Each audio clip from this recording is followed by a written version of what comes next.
see if we can, even if it's just the four of us. I don't know. Let me move my stuff here around.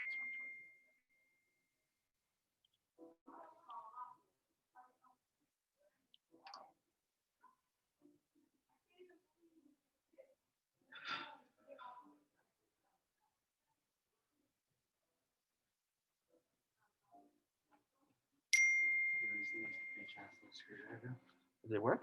I was trying to do it for like the chair that was in there. Hey, like the Zoom calls through your link. For for the staff meeting. We are doing it. Yeah, it's fucking annoying. Get him on.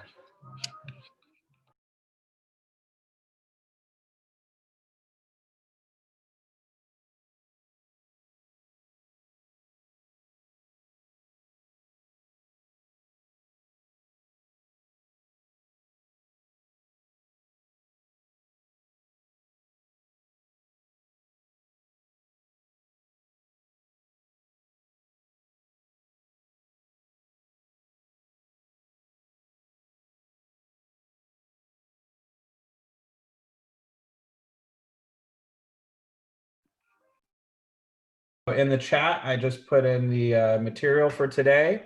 If you already have it, you're already ahead of the game. Around 11:05, we'll get started.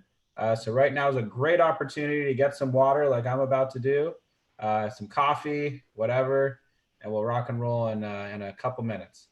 All right, see y'all in a second. All right.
All right, I thought of coffee, so I made myself coffee real quick. Sorry about that, everyone. Okay, so how's everybody doing? Not all at once. All good. How you doing, Jared? Hey, Michael, I'm doing good. How about you? Good, thank you. Just to give you a heads up, at 12 o'clock, I might need to like walk away to do a call. So I might not be, I'll be on here, but I might not be live. No worries, bud. You do what you got to do. Okay, thanks. All righty. So I think everybody is pretty much a returning person. So we all know what we're doing right now. We're going to report our daily 10-4 and also take a little bit of attendance. As we all remember, we have to do attendance if you're part of the mentorship program. If you're not a part of the mentorship program and you're just joining along, this is just a fun way to be able to keep track of what we're doing on a daily basis, reaching out to our sphere of influence, talking with our friends and family, random people we meet at the grocery store, letting people know that we are in real estate and we can help you with any of your real estate needs. So with that said, I'm going to go from just the top of the list. Adam. Are you here, Adam? Yes, I'm here. Hey, buddy. What's up? How are you? How was your weekend? My weekend was good. How about you? Perfect. It was good also. Nice, nice. I did a little bit of contacting. Still, I didn't start my phone calls, cold calling. I finished with the office. They supposed to connect me with my mentor. Still, I don't know who's my mentor. But I have like an idea what I'm gonna do, but I wanna consult my mentor before starting. So I contacted this week 12, and I up to 3. Sorry, what was that? 12? You cut out a little bit. 12 and 3. 12, and we're keeping it at 3. Very good. Awesome. Love it. Very good, man. Hey, next class, if we don't do some cold calling, we're going to do some cold calling right on the spot. You down? Yeah, sure. Awesome. That's my little challenge for you. Very good. Awesome, man. Okay, good job. Randy, how about you? Are you on? Randy Graves, going once, going twice, sold. Okay, Michael, how about you? I've done at least, I haven't honestly counted. I didn't make any calls, but I have gotten in touch with some very close friends. I would say at least 12. And there were all conversations about me getting into the business and to see if they, need anything. And I haven't started doing the chimp mail yet. Been busy studying for the test. Nice. But I have been looking at properties, as you know, searching. So I've been doing that quite a bit.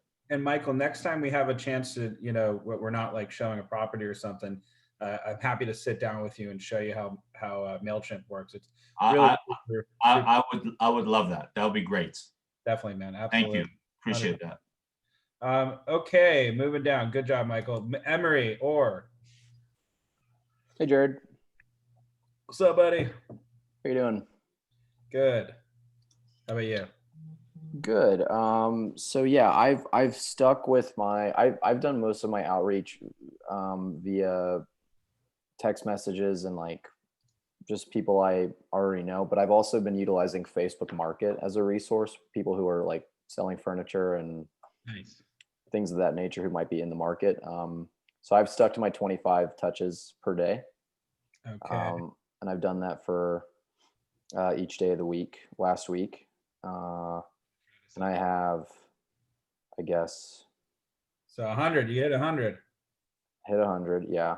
I have, I guess, two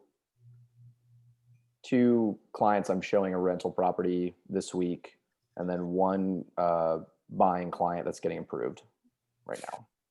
Nice. I don't know what the exact conversion is, but yeah, that's. Emery, were you here on the last class last Wednesday? I could not make the last one. My apologies. No problem, bro. All good, man. All good. How many out of those 100 contacts did you actually have a two-way conversation with? I would say a little over half. A lot of them had either just moved or were not currently in the market, but I always kind of pivoted the conversation to, well, feel free to pass along my contact to any friends or family that you have. And a decent percentage of those, said that they would, things along those lines. But I'd say probably just over half I had like a two-way conversation with. Nice. Love it, man. Good stuff.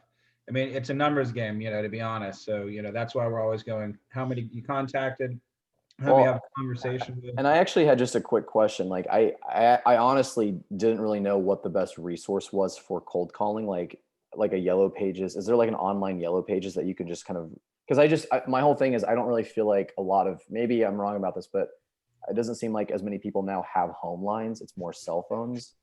Yeah. So, so my experience, and probably why the majority of my clients are a little bit older, is that the older they are, the more likely they have a landline.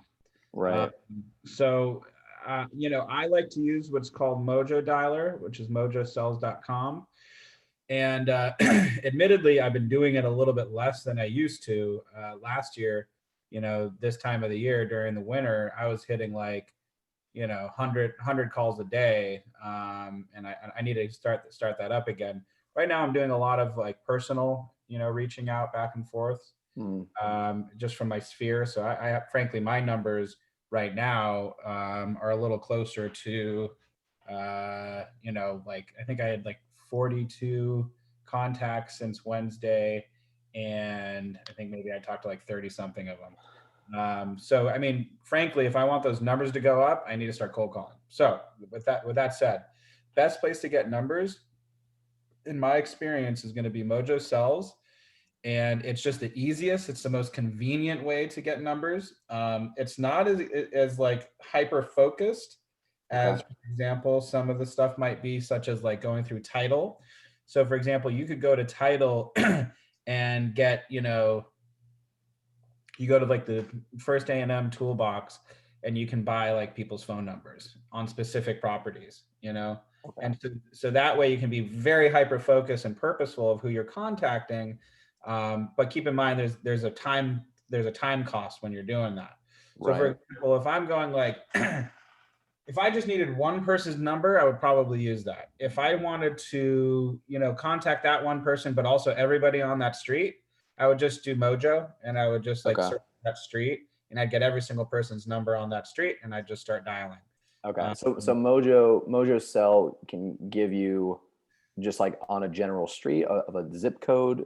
How specific? A zip code, a street, a geographic farmed area that you draw a circle around. Okay. So it doesn't give you like an exact residence, but it can give you like that street or that neighborhood or that area. It could give you an exact residence if you really wanted to. You'd have to like zoom in on a map and you know, do it that way. You might be able to do reverse address lookup, which as well, I don't use that. But I think the point that I'm making is I typically use Mojo as a bulk cold calling system. And it's just really effective that way. You know, I you know, still to this day, you know, they're not moving anytime soon, I'll tell you that much. And mainly because, you know, they're older people. You know, I'm talking my clients, I have 3 potential listings in Bel Air. They're not selling right now because, frankly, coronavirus, they're in their 70s, they're all moving out of state. They're like, I feel isolated enough in an area that I've lived for over 20, 30, 40 years. I don't want to go up, you know, move my whole life to another state where I know nobody. And not to mention, you know, the risk of getting on an airplane and all that stuff. But how did I get all those people? It was cold calling. And so, you know, 3 different homes, you know, equate to almost $10 million worth of potential listings. That's just a fluke, unfortunately, with those 3 clients. My point is, though, is how did I get those people? Is cold calling and door knocking, and Mojo is a really great resource for that. Right. Okay, that's helpful. Thank you. And can I ask you one other quick marketing question, actually, just in relation to business cards? Like, would you say? I think at least for, I think younger people like myself, like including a photo of yourself on a business card seems a bit dated. But given that a lot of home buyers are, you know, older and maybe are more accustomed to a more traditional business card layout, what is your advice for creating a business card and its value in terms of designing? Do you think that's important to include yourself on it? Yeah, I think it is. You know, I'll show you a couple of my old business cards. Give me a second.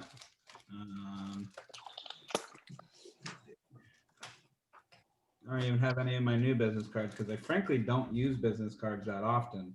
Right. It was just an idea I had for farming my local neighborhood and putting them in coffee shops and a couple other main intersections around town as a way to maybe get my name out there. But certainly. Absolutely. No, I mean, listen, business cards serve their purpose, you know. I will say this. When was the last time you went to a coffee shop and picked up somebody's business card? Can't recall. Yeah, it's a good point.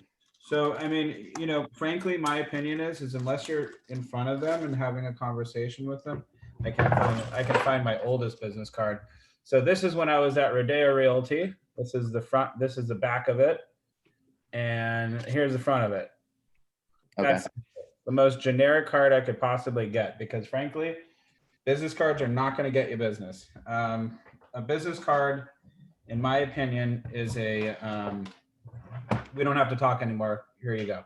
Right. So, yeah, you know, so if you really want to be in contact with somebody, I'm just trying to see if I have one of my newer business cards, which, anyway, I always run out of them because I do give them out a lot, frankly. But the point that I'm trying to get at is, however, is if I really want to get in touch with somebody, I have my phone out and we're talking, and I'm like, hey, listen, this is a really amazing conversation. What you're saying to me is that you're interested in buying or selling real estate.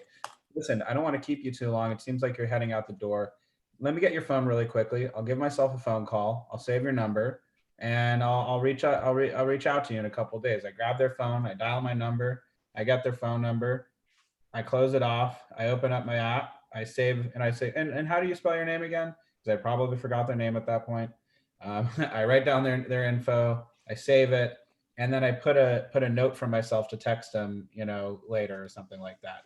Or Right. even I'll hold on to it, and I'll be like, in 30 minutes, I'm going to text them saying it was so nice to meet you.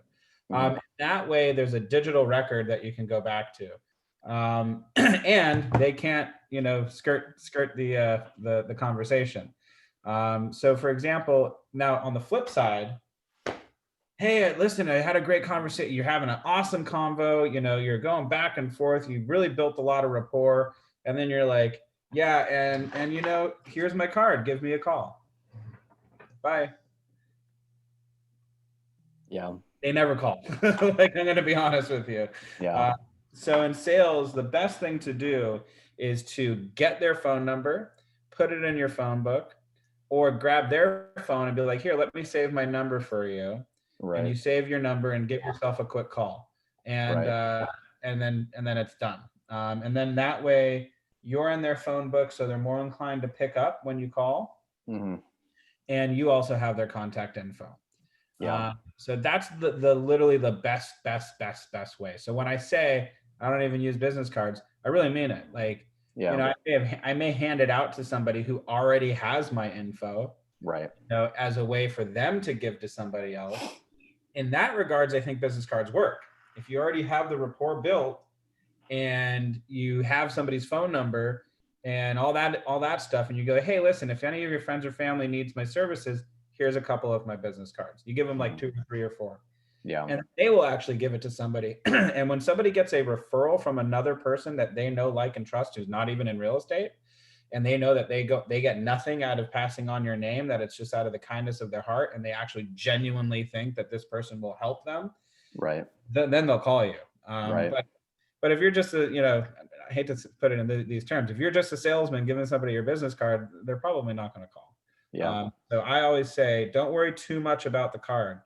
Focus more about, you know, your interaction with The other call. Yeah. I think it's just because of COVID. It's like, it's harder to drum up scenarios in your head of like where you're going to come into contact with people in person and like how you initiate that interaction given the way people are right now. Yeah. And, you know, you're going to have that, like, you know, that conversation with yourself. Like, is this too risky for me to go out to a restaurant and purposely start up a conversation with somebody? Which is why I like to just kind of err to the side of maybe cold calling, and stuff like that. Now, in the same respect, COVID, you know, somebody handed me a business card. I'm like, I don't want your business card. Like, Right. I don't know where your hands have been. Like, That's true. Yeah. you know, so in a way, I like to just lean on digital a little bit more. And now, admittedly, it's uncomfortable for me because I'm not the techiest person, but I think it's going to be the better route.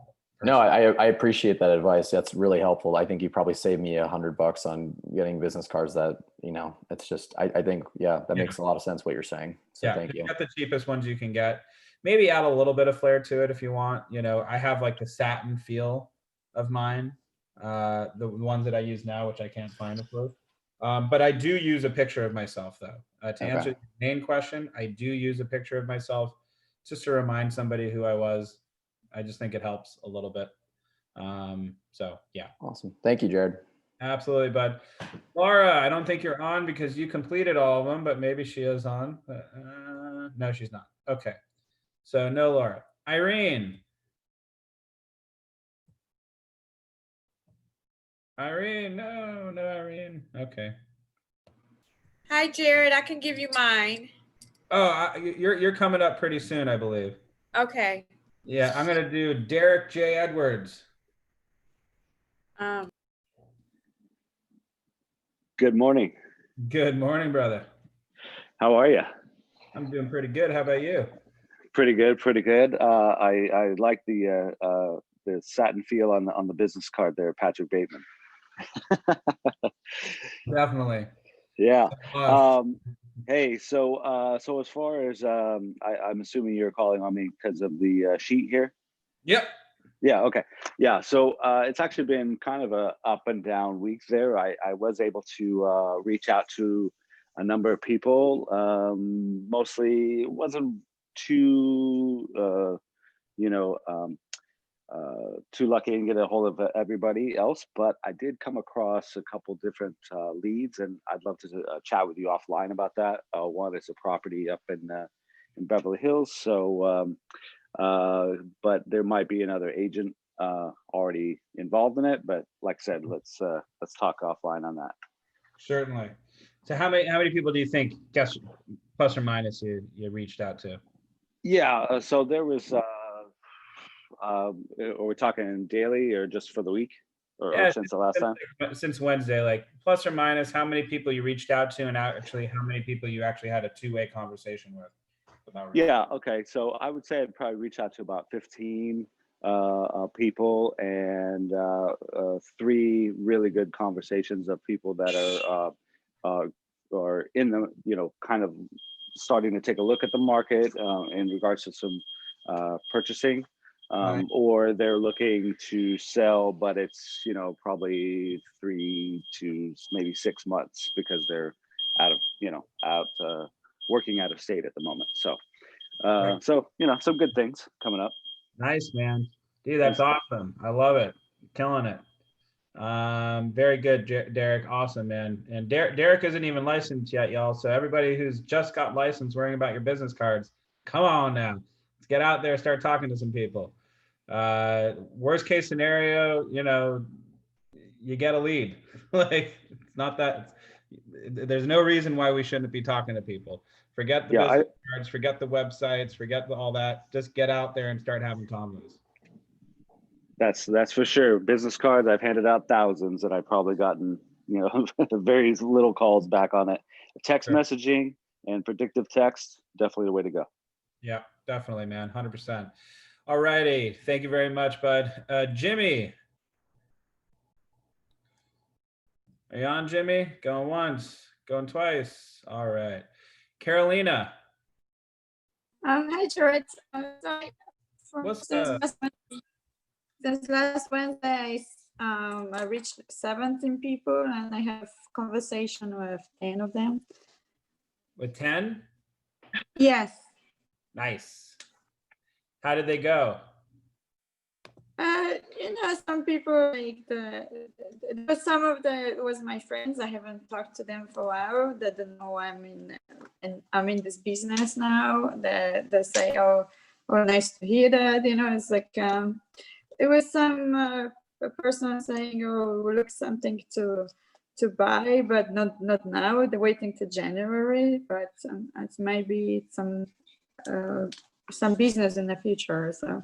Well, listen, January is right around the corner. So if they're looking to buy, we should be having those conversations about getting them pre-approved. If they're not already, if they are pre-approved already, let's start, talking to them about Great. What are the types of properties you're interested in? Start talking architectural, which you may have already done, by the by.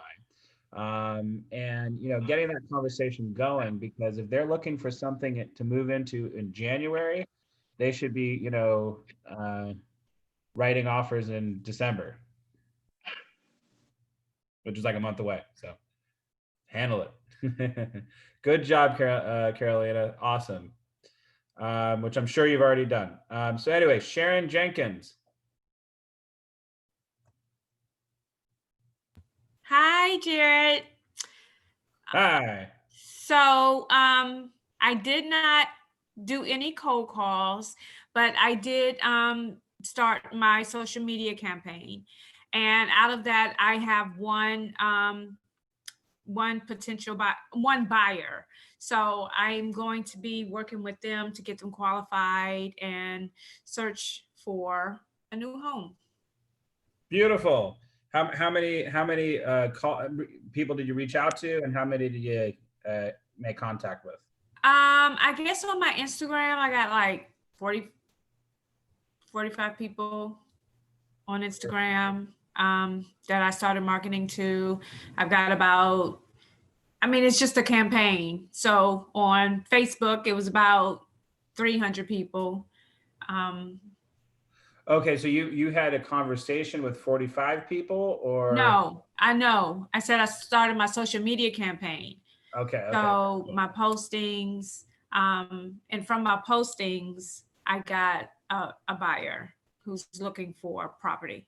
Very cool. Awesome. We'll give you one then. Awesome. Very cool. So out of 45 people, we talked to one. That's a 2.2%. I want all of these to do this math. So I'll talk to Blake. But if y'all can y'all see the spreadsheet I'm using right now?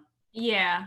Okay. So this is giving the percentage of, what your success rate is on that. So if we know that one post is going to equate to 45 people, which will yield us one person coming in contact or a buyer, we can extrapolate that that's 2.22% conversion, which is fine if you're not spending a lot of any money or whatever on it. So keep that in mind. So that means one post does it. So maybe like weekly, remember to, do one more post, which you probably are doing, but just for the purpose of the class, that's great. So, now it's showing you right there in the math that one post could potentially equate to one potential buyer. So that's a pretty good number to have an idea about. So very good. Thank you, Jared.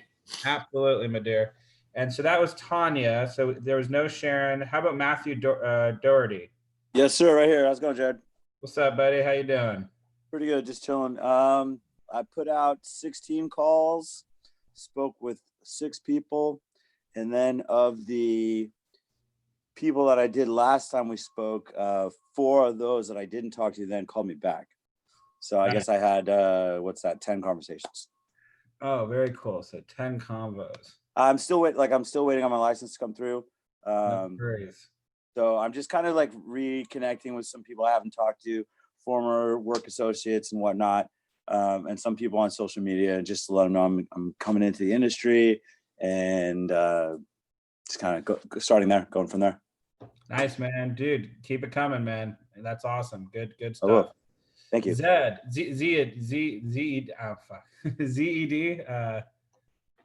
Are you on? Sorry, I'm probably butchering it. Go once, going twice? No, okay. Very good. Monica, are you on? No, Monica. Tanya, we just did. Fatima, are you on? All right, no worries. Sonny. Hey, how's it going? Hey, buddy. Is it Sony or Sunny? Sunny. Sunny, awesome. How is your calls? How are you going? So I haven't started any cold calling, but I do work at the Beverly Hills Hotel, and I got a lot of regulars that I'm just trying to build a better connection with and let them know, anyone really that I come in contact with at the hotel, that I sell real estate now and that I'm in the business. So if they or anyone they know need anything, so let me know. Definitely. So how many So people altogether do you think you contacted? since Wednesday, I've probably had conversations with about 15, 16 people, two-way conversations with probably about 5 or 6 people. Okay, I'll give you the 6. How about that? Very good, man. Very good. Good stuff. Awesome. Keep it up, bud. All righty. Rochelle, Hello, how are you? I am so good. How are you? Good. I'm at 13 and 4. Nice. And how did those go? One turned into a 2-hour conversation, catching up with a friend. So I guess it was okay. They are looking to buy, but just not right now. Sure. But the rest, they were just okay. So I'll just keep going. It's a long game. It's the truth. Out girl. Very good. Very good. Devin Martin.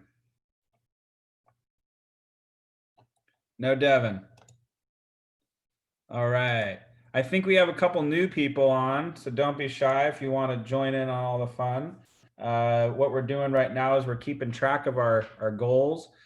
We kind of want to set goals for ourselves. So if you look over here and you follow my my mouse, excuse me, we have per day, we have per week, and then number of calls made since our last class and the actual amount of people that we've contacted. And then over here on the far right, we have attendance if you are in the mentorship program. But if you're not, don't worry about that part. But I do think it's very nice, a nice fun thing to do just to keep ourselves accountable, to do a per day and per week. So anybody who's new on the call, you want to speak up and add your name on the list? Not all at once. Come on, guys. Hi, I'm Cindy. Cindy, there we go. How you doing, Cindy? I'm good. How about yourself? I am so good. Thank you for asking. So how many calls per day could you commit to doing? And then we'll figure out how many that is per week. I'm gonna say 10, but I need to figure out where I get these numbers and calls from, which this is like my first day, actually. Oh my gosh, welcome. Awesome. So I'm like, I already did talk to somebody. I've already talked to like my warm market, and some are moving, some are not moving, and then one of my friends went with someone else. So I'm already getting like rejection, which I know is a good thing because it leads to that one, right? Absolutely. How long have you been licensed, Cindy? Like a little bit less than a month. Oh my gosh, that's awesome.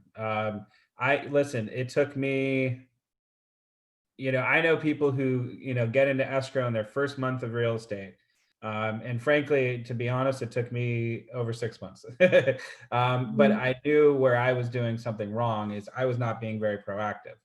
And that was a very, very easy change because the second I became more proactive, I started closing deals. So it sounds like you don't have that issue.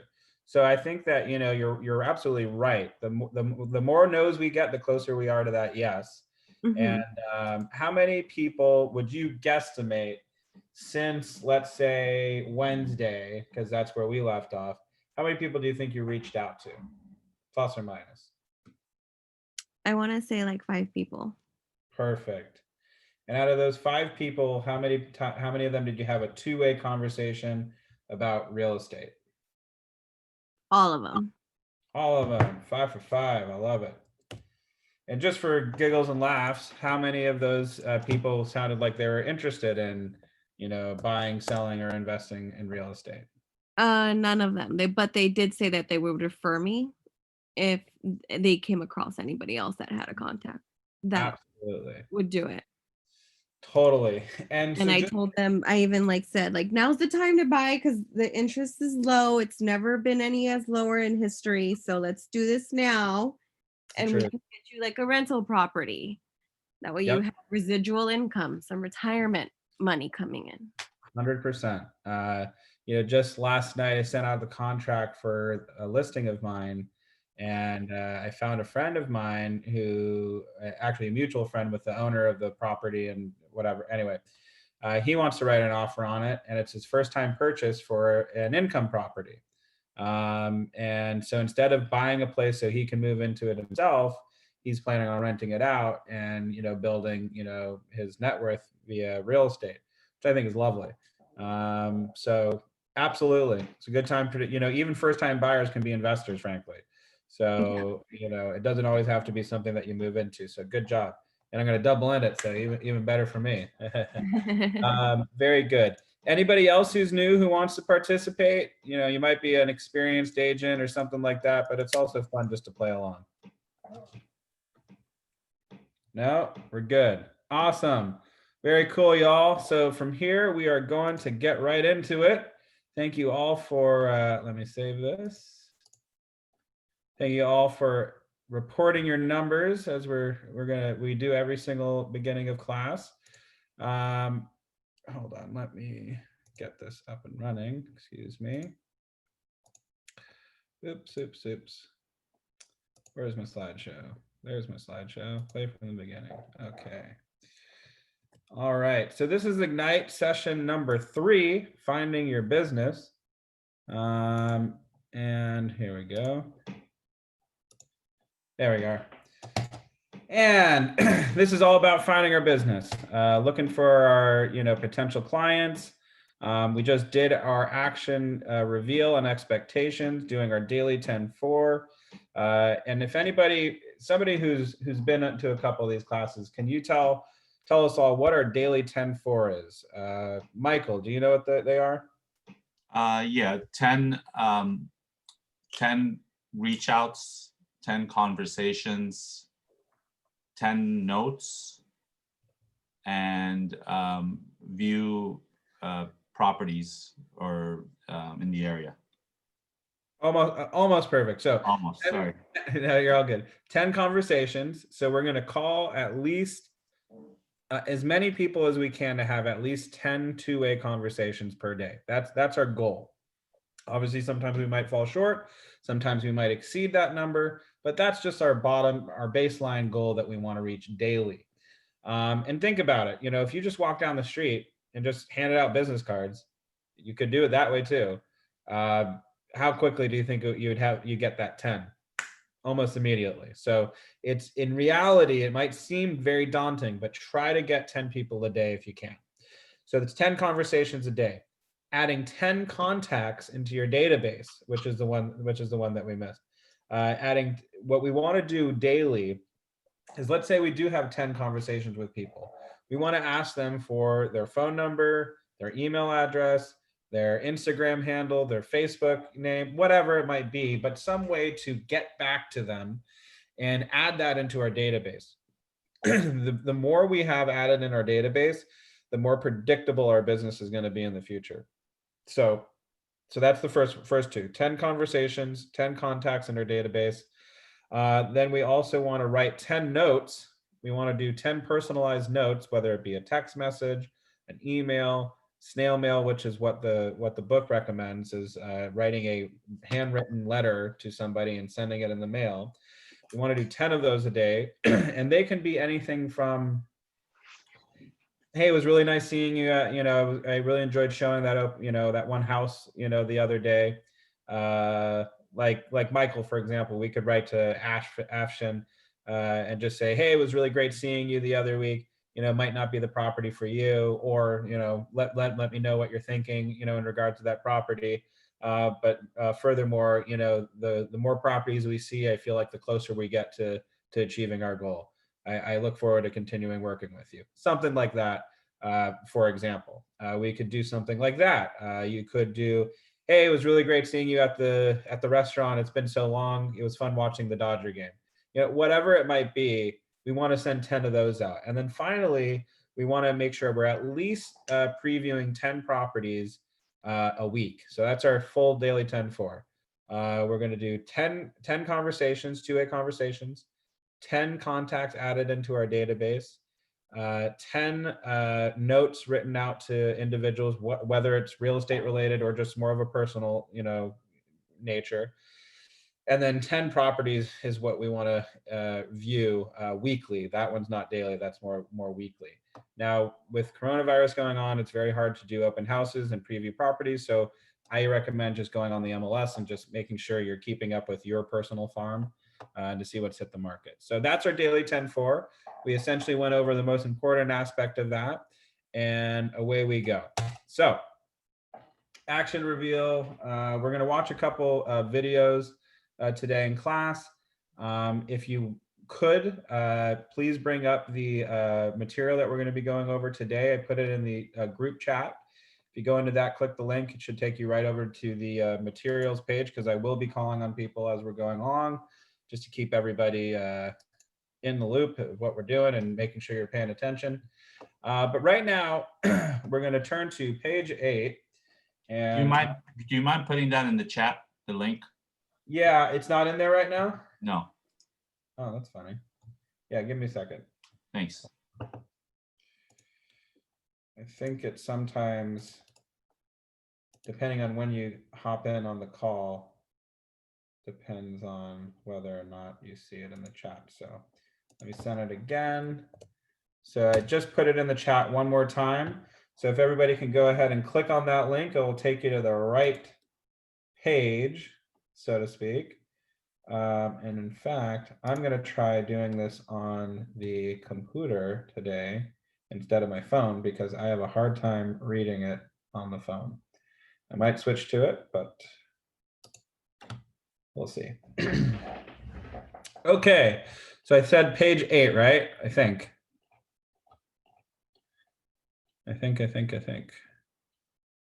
Oh, and there's no cold calling scripts. Well, so that's unfortunate. Oh yeah, on page 9 there are scripts. So we're going to review a couple of these cold calling scripts. Mind you, whenever I talk about doing scripts, what I like to say is we study the scripts, so when we are on the phone call, we don't need to look at it. It just comes natural. This is just a natural conversation we're now having. We want to get it ingrained into our minds that when we are doing these scripts, we're not just kind of robotic and going, "Hi, my name is Jared Medlinski. I'm with Keller Williams Beverly Hills. Would you like to buy or sell a house today?" And it just sounds canned and it sounds robotic and it just doesn't sound natural.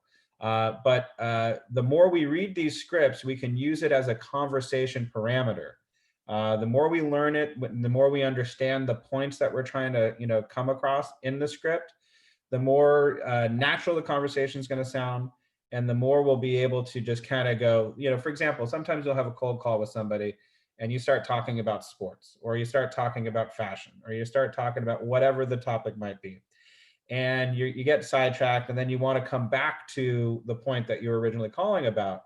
If you know the scripts, you'll be able to have that conversation and then go right back to where you needed to be, and then just continue down with like your memorized script or the conversation parameter, and really be able to have an effective two-way conversation and build rapport. Just sticking to a script, right, strictly, you can't really build rapport that way. So it needs to be something that you memorize and that you're used to saying. So that all said, Cindy, because you're new, I'm going to ask you to read along with us on this one. And what we'll go ahead and do is, Cindy, I will be the real estate agent and you'll be the person I'm cold calling. How does that sound?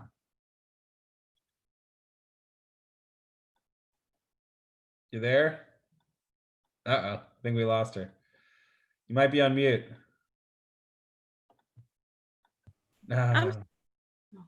Were you talking to me, Jared? No, Cindy, but Tanya, I'll work with you. Okay.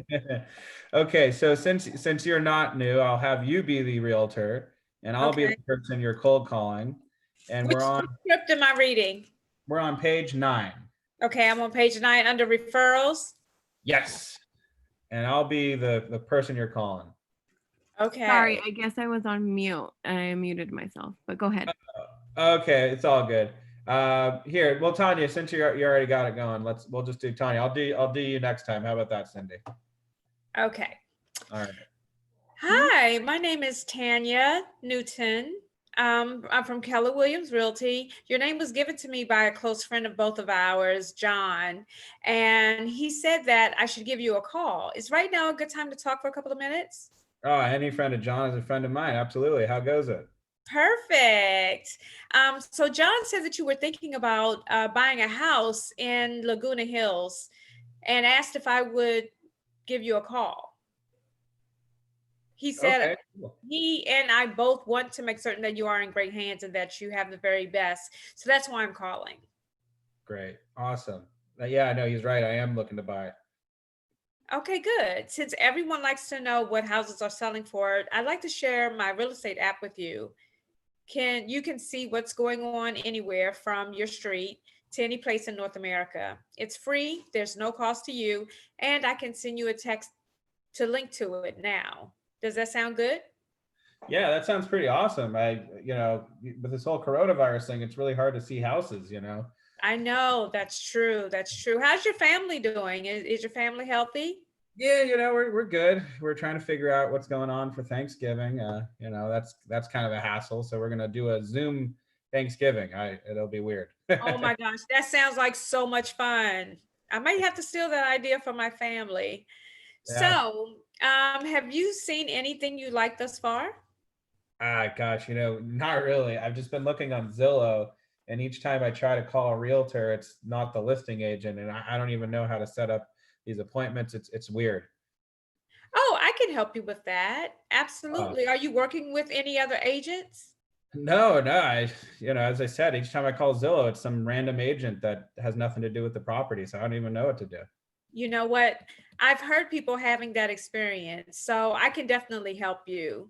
So, the next step is for us to get together. Are you comfortable with that in these times for us meeting for coffee? Sure. Could we do Zoom? I'm really accustomed to that with work now. Is Zoom okay? Sure, Zoom is fine. I want you to be comfortable. It will only take about 20 minutes. Can we meet today or would tomorrow be better for you? Today's fine, probably around like 3:00 in the afternoon. Okay, perfect. Can I get your email address so I can send you a meeting notice for confirmation of our 3:00 appointment? Sure, absolutely. It's jaredmarcusm@gmail.com. Awesome. It was great talking to you, Jared, and I'll be in touch. You'll get my notice shortly. Awesome. Thank you so much, Tanya. Thank you. Bye. Perfect. So let's talk about that. So we had like a nice little conversation about what are we doing for Thanksgiving, da da da da da da da. And obviously this is the first time we've read this script. So, there is going to be a little bit of a pause, like, oh wait, where were we in that conversation? Right. There was a good point though there. We were able to have a nice little rapport building convo, and we were able to go right back into the script and get down to where we needed to be. Because there are some moments in this script that frankly, I probably would not use in a, a cold calling situation, especially in Los Angeles. Uh-huh. It's very long-winded. Since everyone likes to know what houses they're selling for, I'd like to share my real estate app with you, where you can see anything in your street or anywhere in North America. It's free and there's no cost to you. Can I send it? Hey. That sounds like a RoboCop, and they'll want to hang up. It's horrible. No offense to whoever wrote it, but Right. maybe Midwest that works. But Exactly. out here, if you're cold calling a lawyer in Beverly Hills or Bel Air, they're gonna be like, I gotta go.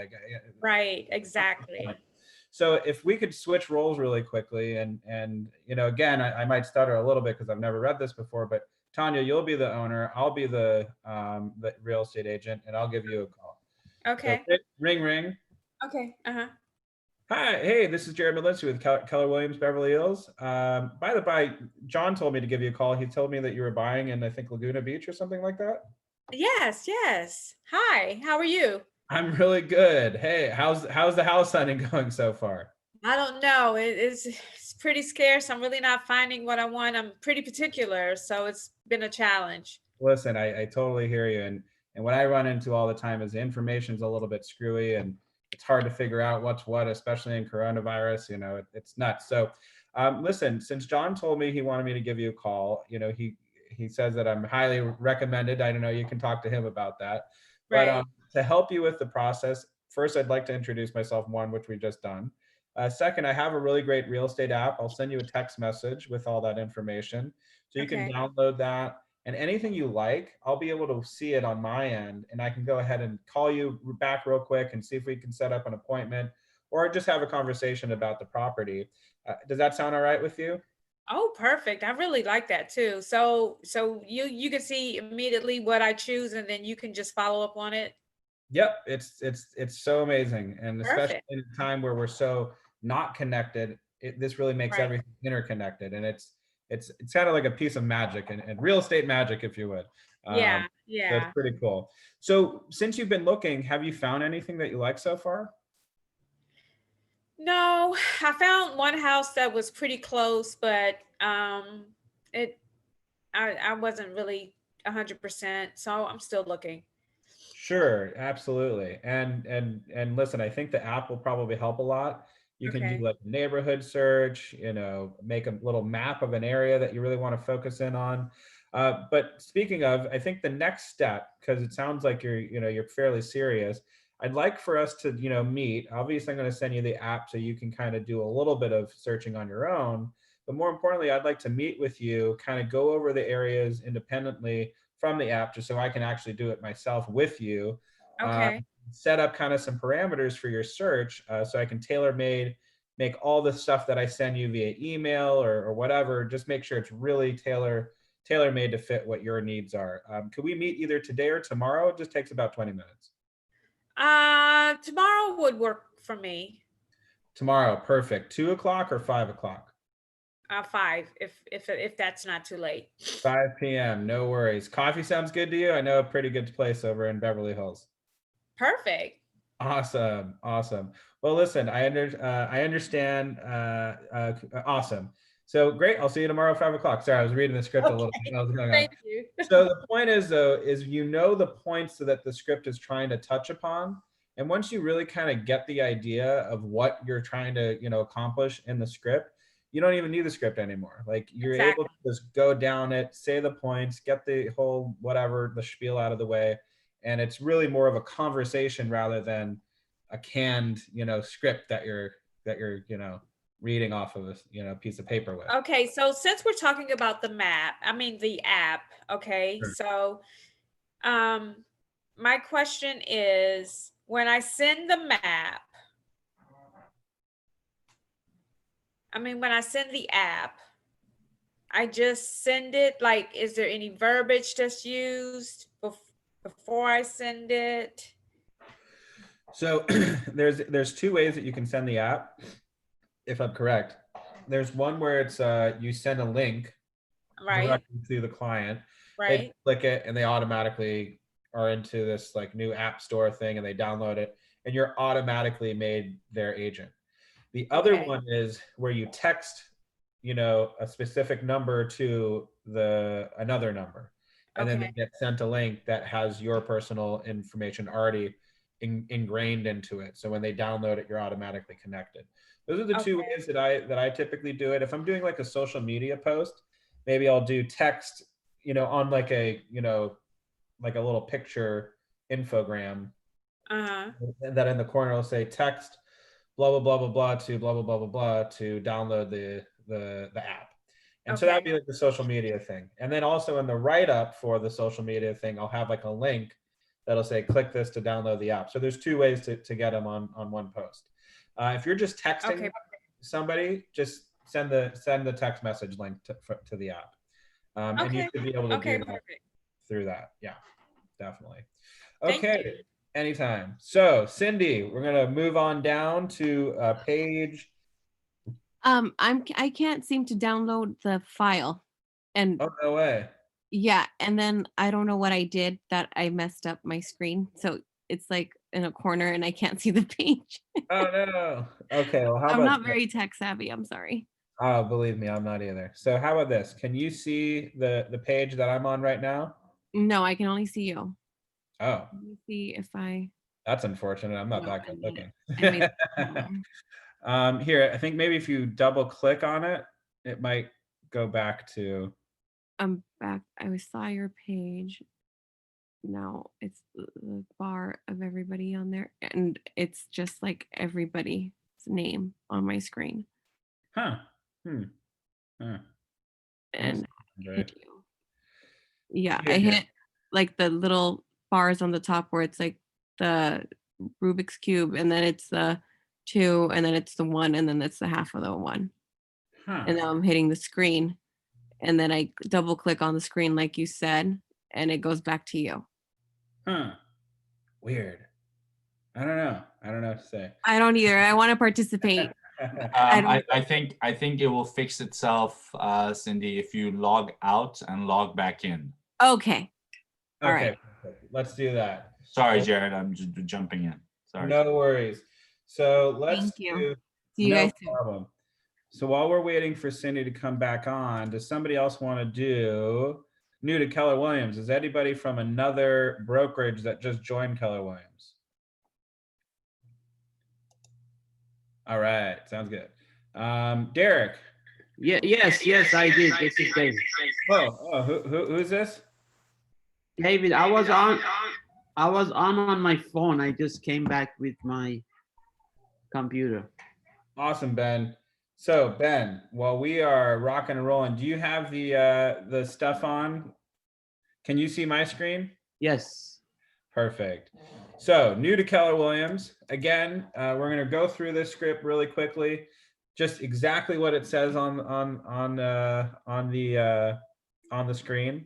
And then after, we can kind of do a little quick one that I like to do, just to show you how easy, you could really actually make these scripts rather than making it like a whole big long canned thing. So let's start with, I'll be the person you're calling. You'll be number 2 on the page, new to Keller Williams Realty. Hello, this is Ben. Do you have a moment? And just read it all the way down. And then you'll notice that it has arrows that point to the rest of the script, and then you'll read that too. So whenever you're ready. Hello, this is David. Do you have a moment? Yeah, sure. What's up? I'd like to share some exciting news with you. Usually, I'm helping people to make a move. This time, I am the one who moved. I've moved my real estate business over to Keller Williams Realty, and just because my company name has changed, the level of service I offer to clients hasn't. My clients will continue to get all my enthusiasm and hard work. And as you already know, I'll do whatever it takes to help people. May I count on you to help me grow my business? Absolutely, Ben. Is it Ben or David? David. Okay. Absolutely, David. You were awesome when we worked, a couple of years ago. 100%. Love to help out. First, I'd like to share my real estate app with you. You can see what's going on anywhere, from your street to any place in North America. It's free. There's no cost to you. I can send you the text so you can link it to it. Does that sound good? Sounds awesome, David. And I'd like to ask, who might you know from work or neighborhood or a group you belong, who's interested in buying, selling a home, investing in real estate? Can you think of anyone? Off the top of my head, I know that my cousin is looking to sell his place, actually. I could probably send you their info. Maybe I can, call them ahead of time real quick first. I don't know. How do you want to go about it? Yeah, that would be great. If you could give me an intro with them, that would be fantastic. Sure. I have a lot of interesting information about real estate, making it, around your area. I'd love to send them to you. Let me make sure I have your current email address. Perfect. JaredMarcusM@gmail.com. All right, great. Thanks a lot. Do me a favor, please, if you could hear of someone with real estate needs. I'm here. It's great to, when you download my app and send me text and let me know what you think about it. If you give me a, feedback, that would be fantastic. Totally. Thank you very much. Absolutely, bud. So, it's a great script if you're coming from another brokerage, moving to Keller Williams. Really gives you a nice conversation parameter to have. Again, I think it's very, very long-winded. if unless you have a really good relationship with somebody, they might be like, hey, I'm a little bit busy right now, I need to get off the phone. So what I like to do sometimes is, because when I first read a lot of these scripts, I was like, I'm gonna read all of that like on the phone. Like there's no way they're gonna stay on the phone.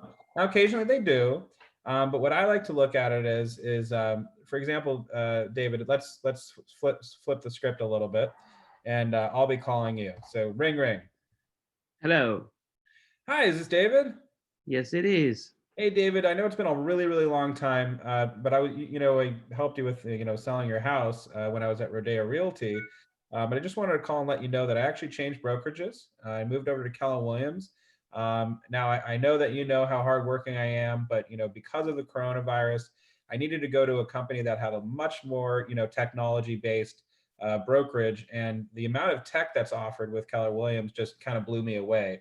So while I was amazing before, I'm even better now, and I just wanted to share the great news with you that I switched brokerages. Do you think I can count on you to spread the word? And if you know anybody who's looking to buy, sell, and invest in real estate? Sure, you're a great agent. You helped me a lot. Of course. Dude, thank you so much. David, that means a lot to me. Listen, as I said, I switched brokerages because of the technology that's involved at Keller Williams. I have this brand new real estate app. You're able to look and find anything all across the United States. Can I go ahead and send it over to you real quick? Yes, definitely. Awesome, man. Thank you so much. And by the by, if you know anybody who you might work with in your neighborhood, sports groups, I know you play kickball on the weekend sometimes, if you could pass on my information, that would be fantastic. Maybe even give them my mobile real estate app. Great. I'll do that. Definitely. Awesome. And David, just so I can keep in touch with you the best way possible, I have all this information that comes up daily on your neighborhood, particularly that you moved to. I just want to make sure I have your current email address. It's still david@yahoo.com. It sure is. Awesome, man. And do me a favor, if you hear of anybody with any real estate needs, could you please keep me in mind? Switching over to a new brokerage has been a daunting but very fulfilling, challenge, and I'm really excited to be moving forward. But really, most of my business is referrals. So if you can think of me, that'd be really appreciated. Sure, definitely. Thank you for your time, man. I look forward to talking to you soon, and good luck with the dodgeball that you always used to talk about. Whatever. Right. Yeah. So the point is what I typically do is I take the first sentence and I just kind of go off of that, and I go to the next first sentence, and then I go to the next first sentence, and then the next first sentence. And instead of having this like canned, script that I'm doing, I'm just going on the main points, and I kind of vamp from that point on. And this is the point I want to get to, have a conversation. Now, Jared, I have a question. Sure. I missed it. How do you get this app?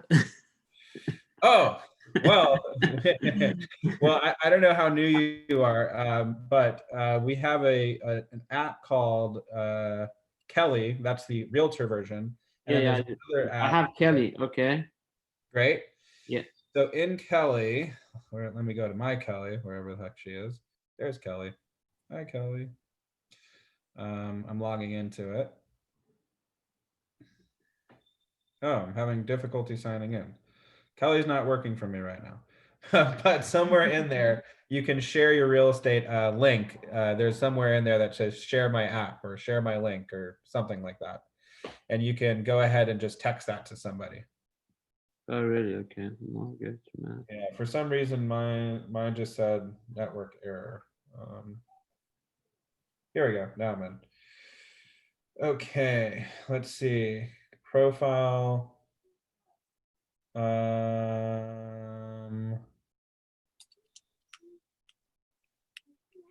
Let me see. No, it's not a profile. Settings, no. Notification, no. Hold on. Consumer. Connect. Command. I don't know. It's somewhere in here. I don't know where it is exactly, but there's somewhere in here. It should say share my app or share my link, and I think it might be in. It's like share my QR code.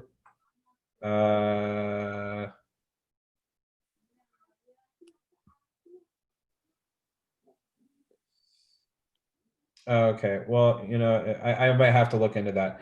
Remind me, I'm gonna get the answer to that for next class. I'll talk to Blake, and just so I can share that a little bit more accurately with everybody.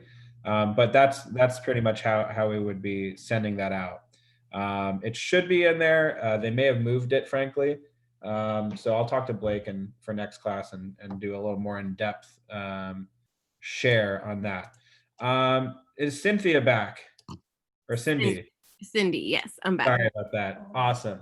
So you're Everybody does that. real It's okay. estate. My real name is Cindy. Everybody always thinks Awesome. it's Cynthia. It cracks me up. No worries. Well, because I just see C right now. So Really? It says my full. I don't know what's going on. oh, now it says it. Yeah, no. Now it says Cindy. It says C. Sorry. Okay. Are you able to see my screen Yes, now? I see your screen now. Nice. Okay. So let's do number 1, new to real estate. And as you'll notice, the remaining portion of the script is identical to what we were doing with David and myself. So that's the kind of fun thing. That's why, okay, that's my Instagram is turning on. Sorry about that. So let's start with number 1, new to real estate. I'll be the person you're calling on the other end. So ring, hello. Hello, is this Jared? Yeah, it is. Hi, Jared. Do you happen to have a moment? Sure, absolutely. And who's this again? This is Cindy Melendres with Keller Williams Beverly Hills Real Estate. Oh, Cindy, nice to meet you. Nice to meet you as well. I'd like to share with you the exciting news that I have become a real estate agent with Keller Williams Beverly Hills. With this new partnership, I have all their knowledge working for me. Plus, my clients get all the enthusiasm and hard work. I thought about sharing this with you because I know you'd be someone to help me grow my business. Great. So obviously I should have acted like I knew you before. So, but anyway, go on. So read the rest of the script on the right-hand side. First, I like to share my real estate app. Okay. Yeah. First, I like to share my real estate app with you. You can see what's going on anywhere from your street all the way from North America. It's free. There's no cost to you, and I can send you a text so you can link to it. Does that sound good to you? Sounds awesome. And I'd like to ask, who you might know from work, your neighborhood, or a group you belong to who's interested in buying or selling a home or investing in real estate? Oh gosh, my cousin Adam, I think he wants to sell his house. Oh, thank you for taking a moment to think about it. I have a wealth of interesting and timely information about the real estate market in your area, and I'd love to send it to you. Let me make sure I have your current email address. Is it jm@yahoo? Totally. And do me a favor, please. If you do hear of someone with a real estate need, will you be so kind as to keep me in mind? Absolutely. Like I said, my cousin Adam wants to sell. So yeah. Great, thank you. And I hope you get to download my app so that way you can give it a try. Send me a text at any time, and please feel free to let me know what you think or if you like anything on there. Awesome. Sure, me and my mentor will be more than happy to discuss any of your real estate needs. Sounds great. Perfect. So let's talk about that. So this is why I love talking about scripts as a conversation parameter. And I know I did ask you to read it in its entirety. That said, when somebody says, yeah, my cousin, that's where we stop the script and then we go, great. What's your cousin's email address? What's the best way I can get a hold of them? Got it. Okay. And obviously I asked you to go ahead and read the whole thing, thoroughly. So let's do that one more time. And I don't know if you heard me, but what I like to try to do, we don't have to do that, but let's just do it this way and try, whenever I say something that sounds like it's an opportunity to grab some information, go ahead and get that information and then continue like right where we left off. So let's try that one more time. And let's just start with the right-hand side, rest of the script. Okay. First, I'd like to share my real estate app with you.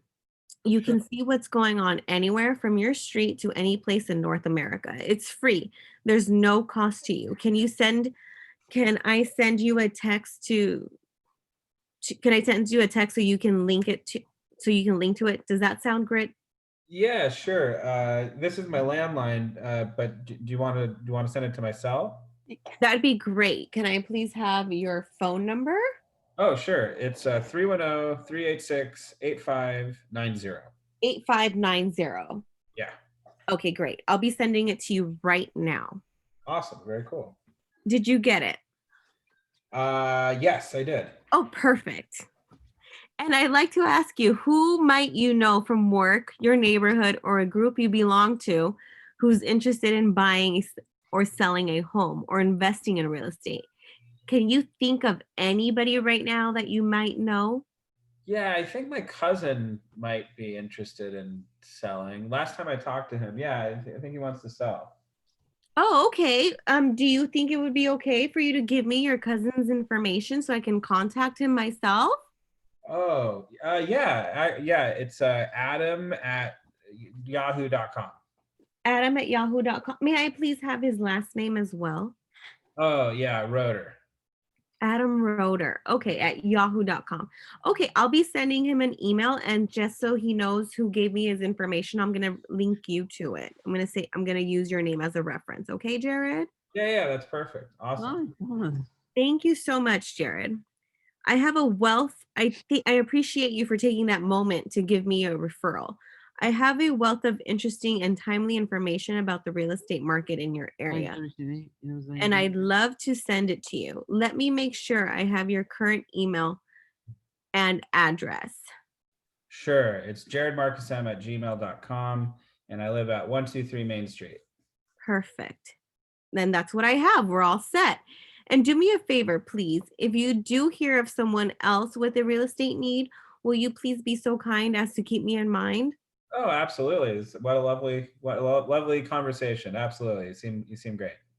Great. And after you are done downloading the app and giving it a try, please send me a text with your thoughts. Let me know if you like it. And also if you have any questions regarding your real estate needs. Totally. Thank you so much for your time and help. I appreciate it. Please let me know if there's anything I can do for you. Awesome. That was great. So yeah, I mean, textbook, and so once we get a little bit more used to the script, we can start having our own little kind of dialogue in the middle of it. So the second time you read it, it just went a little bit smoother, frankly. Okay. And so the more we read the scripts, I've read this script, frankly, hundreds of times already, it feels like. So like, I pretty much know the script in its entirety. I can't say it back, verbatim, but I'm able to just kind of vamp and just like read the first line, the first line, the first line, and the first line, and then finish it through. And you can probably do this in your sleep. Yeah, probably. So the more we do it, the easier the conversation becomes, and the more conversational it becomes, frankly. And we want to be conversational. Part of getting clients in real estate is getting people to know, like, and trust us.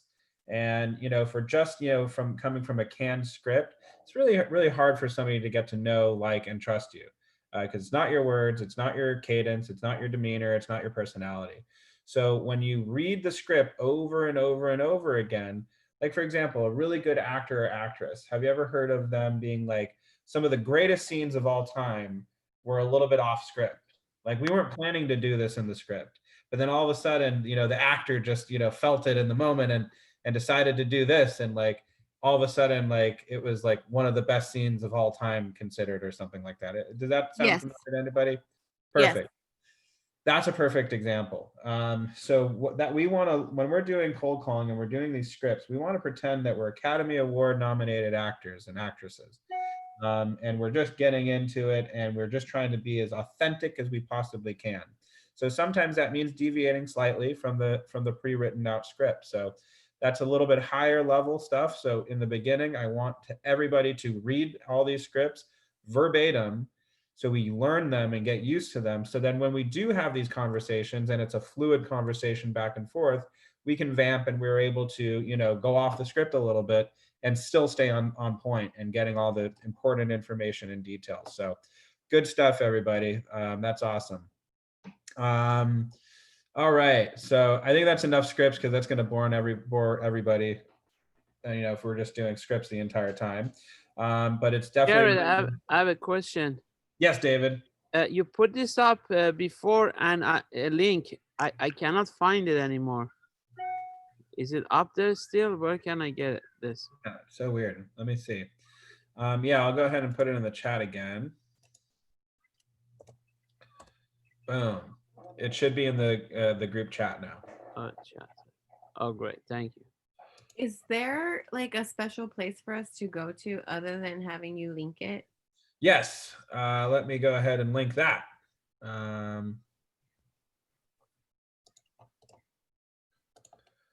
Hold on.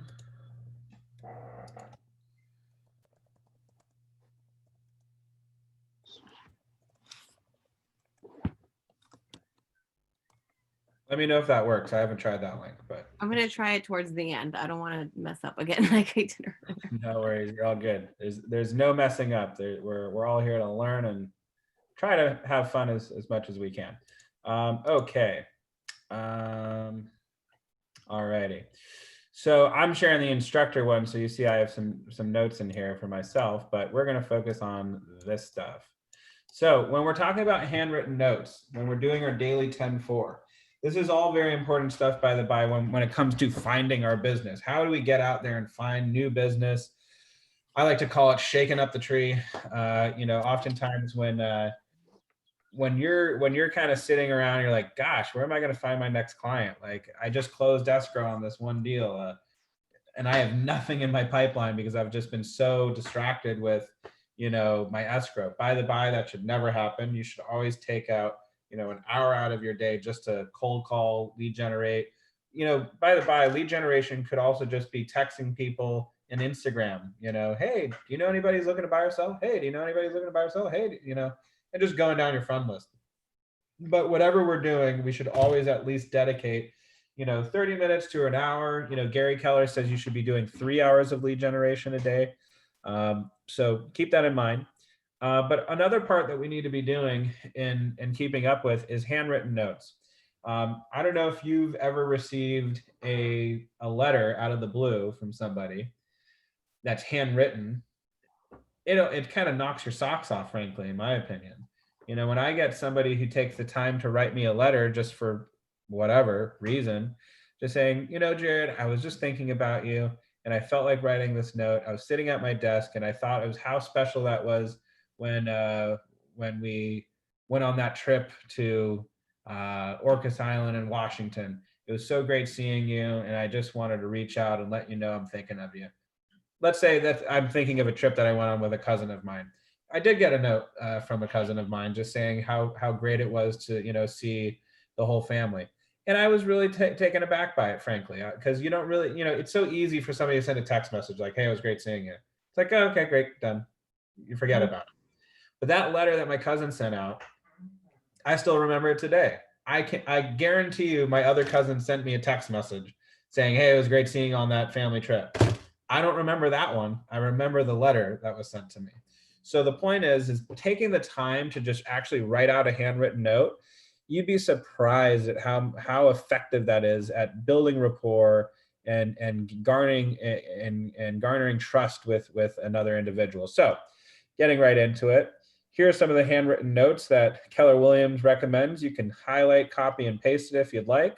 I personally think you should go ahead and make your own notes and kind of, you know, tailor make them to whoever you're writing it to. But here's, for example, if you've already met somebody before, here's a great one. Thank you for taking the time to chat with me today. It was great to catch up with you and let you know what I've been up to in my business. I'm thrilled to be with Keller Williams Realty, and I'm available to you at any time to be an asset and a resource to you, your family, and your friends. Please call me whenever you have a question or a need comes up. I'll stay in touch. I appreciate you, and I wish you all the best. So that's one of the notes that you could do. Let's say you've already closed an escrow with somebody, or, you know, somebody's, not going to work with you for whatever reason. They're not ready to buy. I don't know. So for referrals, thank you for taking the time to chat with me today. It was great getting to know you, and I look forward to helping you. Please know I'm available to you at any time and to be an asset and a resource to you and your family and your friends. Please call me whenever you have a question or a need comes up. I'll stay in touch. I wish you all the best. Point is, they're almost identical. So, you really could, I don't even know why one's for the other one, frankly, because I don't really see too much of a difference. But, the point is reaching out to people with handwritten notes is very, very powerful. And in my opinion, I think it's great. And then number 2, it says enclose a business card in each note, stamp and mail it from your market center. I personally have personalized stationery, and it says from the desk of Jared Marcus Medlinski, and it comes from my office and all that fun stuff. Yay, Michael's back. And so I send those out frequently. And I think it's very effective. I've had a few calls back being like, that was so sweet of you to write a letter to me. For example, if I go cold calling or something like that, and I have a nice conversation with somebody about, I keep referring to sports. I don't even watch sports that often, but it's a good, thing to kind of, everybody can appreciate sports. Let's say I do a cold call, and all of a sudden it's like, did you see the Dodger game? Like, or I'll say to them, oh, hey, how you doing? Oh, I'm good. How are you? Oh, I'm good. But the Dodgers, you're awesome. And I can't wait until they win the World Series. Oh my gosh, you're a Dodger fan? Yeah, I am a Dodger fan. Oh my God. And we have a convo about Dodgers for whatever reason. Then I start asking them, hey, by the reason I really called is to see if, you know anybody who wants to buy, sell, or invest in real estate, and whatever. And we have a nice little convo, and then, oh, no, we do, or don't, or whatever. Finish the convo, great. The note that I write to that person is, hey, blah, blah, blah. It was so great talking to you, and I really enjoyed discussing the Dodgers and the World Series with you. Looking forward for us to bring another championship home to LA. Go Lakers, go Dodgers. In any event, thank you so much for your time. And as always, if I can help you or anybody with any real estate needs, I hope you look to me as a resource. Jared Marcus Medlinski, done. And I send that out, and I send them a note. I've gotten a call back from those people almost every single time I send a letter out. And they just go, that was so sweet for you to take the time to write a letter. So handwritten notes, they work. Get into it. Love it. Especially in a tech-driven era. It's nice to see a little bit of old school class. So in any event, I'm going to go ahead and get back to the this. So hopefully everybody has their student version of the text on their screen or their phones, whichever it might be. And handwritten notes, your turn. We did that. Get your head in the game. Lead generation is #1 job. Job #1, whatever they said. So am I still screen sharing the slideshow right now? Yeah. Perfect. Okay, so get your head in the game. This is the first time I'm trying to do both on one computer. I usually do it on my cell phone. Okay. In Power Session 2, you committed to building your database and launching your contacts on a touch campaigns. Continue to add to your database, you'll need to lead generate for additional contacts. So I'm on page 13, by the way. Discussion, why lead generate? Why is active lead generation important? This is a question for everybody in the class right now. Why is active lead generation important and consistent lead generation? Well, if you don't do lead generation, you're not going to get any prospects on listings or buying. Absolutely, Tanya. That's 100%. Definitely. Anybody else? I was just going to echo pretty much what Tanya was saying. Without leads, you have no pipeline. You have no source to your business. It's kind of the fuel to your car. You got a car, no gas in it. Yep, absolutely.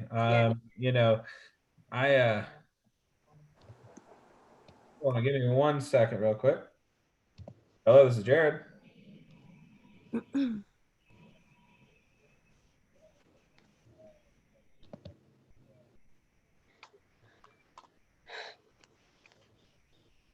Yeah, are you at Keller Williams right now?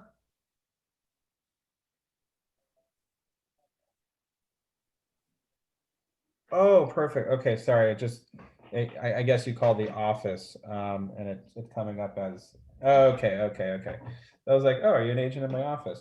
Here, can you do me a favor? Can I give you my cell phone number real quick? I'm actually leading a meeting at the moment.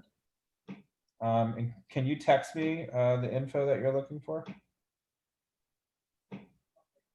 Perfect. I'm gonna give you my cell phone. I'm gonna give you my cell phone right now. Are you ready for it? It's 310-386-8590. Send me a text message and I'll help it as much as I can. Okay. All right. Take care. Sure. Bye. Sorry about that. I am an active real estate agent and I also do this, so I apologize. And it said the office was calling, so I was like, what's going on? That's weird. So sorry about that. Where were we? So yeah, what Tanya said, and I forget the other gentleman who was speaking was saying, absolutely. Active lead generation ensures that not only will you get business quickly, but when it's done consistently, it also ensures a steady stream of business. Said another way, active lead generation turns the feast or famine cycle that most agents go through and creates a steady upward increase in business. And I don't know, if you're a new agent, you might find yourself going through this cycle of, oh, I just closed 3 properties in a row. Uh-oh, where's my next client? Oh no, shoot. Oh, wow. And all of a sudden you're back at square one.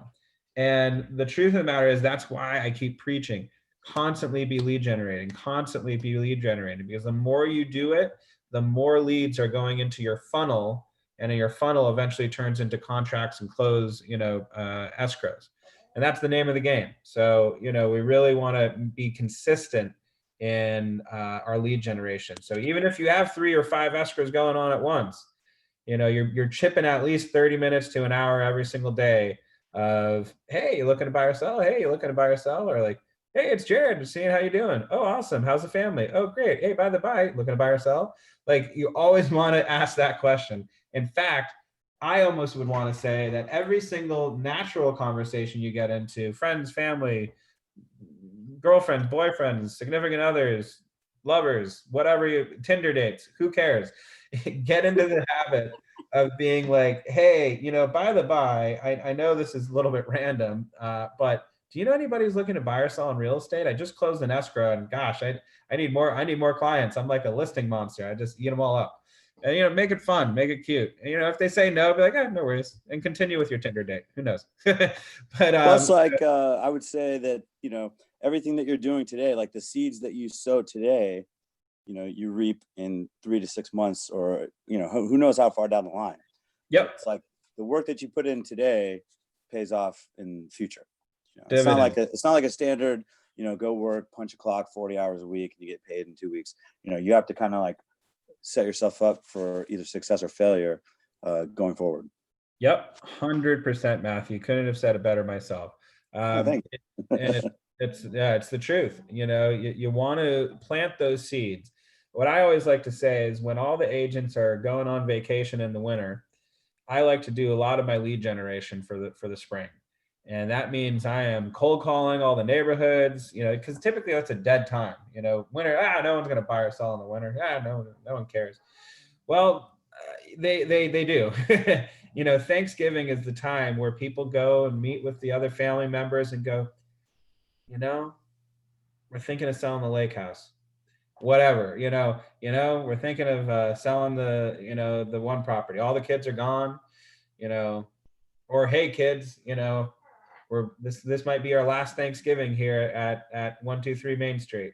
You're all adults, you all live, all across the state. And I think this is a better time than ever than to have the conversation. How would y'all feel if we sold the home? Oh, mom, dad, how can you sell the house? Well, it's money's, whatever. The conversations happen during Thanksgiving, during Christmas, during Hanukkah, during Kwanzaa, whatever you celebrate, during New Year's. That's when the bulk of the conversations happen for the spring and summer months. So get out there and have those conversations with people. And sorry, minimum need, sorry, 24 hours in advance. I will have to check with the other listing agent. So Jared, I have a question for you. Uh-huh. So as we were talking, I looked up the Mojo dialer. So it says like $99 a month. So in your opinion, when you were using it, was that worth it? It depends. If you are actively using it every single day, yes, it is. If you're not, and you're just going to use it once a week, maybe just kind of get numbers from Title or, you know, another means, or open up the phone book and just start calling at your desk. You know, because if you're not going to use it religiously, you know, the best tool is the one that you use, you know. Right. So you really have to be honest with yourself. Like, you know, sometimes it feels good to like be like, oh, I got this new thing and I'm a real agent now. But if you're not using it, it's not doing you any good. People always say, like, what's the best CRM? The one that you use, you know? So, you know, that's the truth. That's the God to honest answer. It's not a straight answer, but that's the most honest answer I can give you. Now, if you are going to use it religiously and you're doing it every day or every other day or whatever schedule you set for yourself, then absolutely, I think it is very, very much so worth it. Currently, right now, I haven't been doing a lot of cold calling just because I'm having a lot of conversations with my friends and family that I'm getting a little complacent, and I admittedly shouldn't be. And so don't take my advice on that. But for right now, you know, I'm not paying for it for the next like month or two. But that said, starting this coming up month in November, I am going to be cold calling a lot from November through, you know, December and January. That's my big cold calling period. Okay. Because I like to get in a lot of contact with people in the winter months to drum up business for the, you know, spring and summer months. So, Okay. you know, that's what I do, but everybody is different. You know, it's funny, a lot of people do their lead generation in the spring and summer, and I do my lead generation in the, you know, fall and winter. So, you know, Okay. it is what it is. But so Thank yeah, you. absolutely. But again, if you're going to use it, it's worth it. I definitely recommend it. So, okay, still on page 12. What do you think is different about lead generation of a successful agent compared to their not so successful counterparts? Oh shoot, right after that conversation, this question is next. So I just gave you a hint. I said I'm doing something that I probably shouldn't be doing.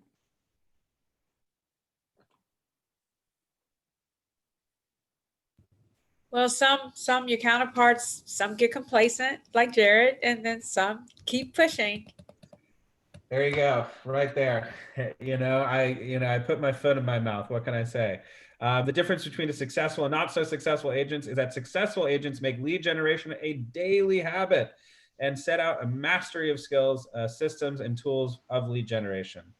So yeah, I mean, to be honest, like if you listen, we have agents who close over 1,000 transactions a year. I'll say that again. There are agents that close over 1,000 transactions per year. Now, their market happens to be, you know, in areas of the United States that aren't having the median sales price being $1.5 million. So for them to build a lifestyle that they want to live, they have to sell that many houses. You know, they want to be in the multiples of $1 million a year as an agent, they have to sell 1,000 units. So us in LA, we get a little bit lazy, frankly. You know, we sell 6 or 7 houses. That's over $7 million in sales. And well, hey, that's, you know, a couple $100,000 in the bank. We're feeling good. We're like, you know what? I'm going to go to Cabo. Screw it. Don't do that. Imagine if we had the discipline to be able to sell 1,000 units in Los Angeles County. Whoa, can you think about that number? I'll just do it just for fun. let's say somebody was able to, and believe me, you'd have to probably have a fairly sizable team to hit those numbers. And those people do have a sizable team who hit those numbers in other areas. But let's say 1,000 houses. I don't even think my calculator will go that high. 1,500,000. Yeah, I broke the calculator. Well, let's just say, let's say it's 100 houses, 1.5 times 100 units. 150 million minus 2.5%.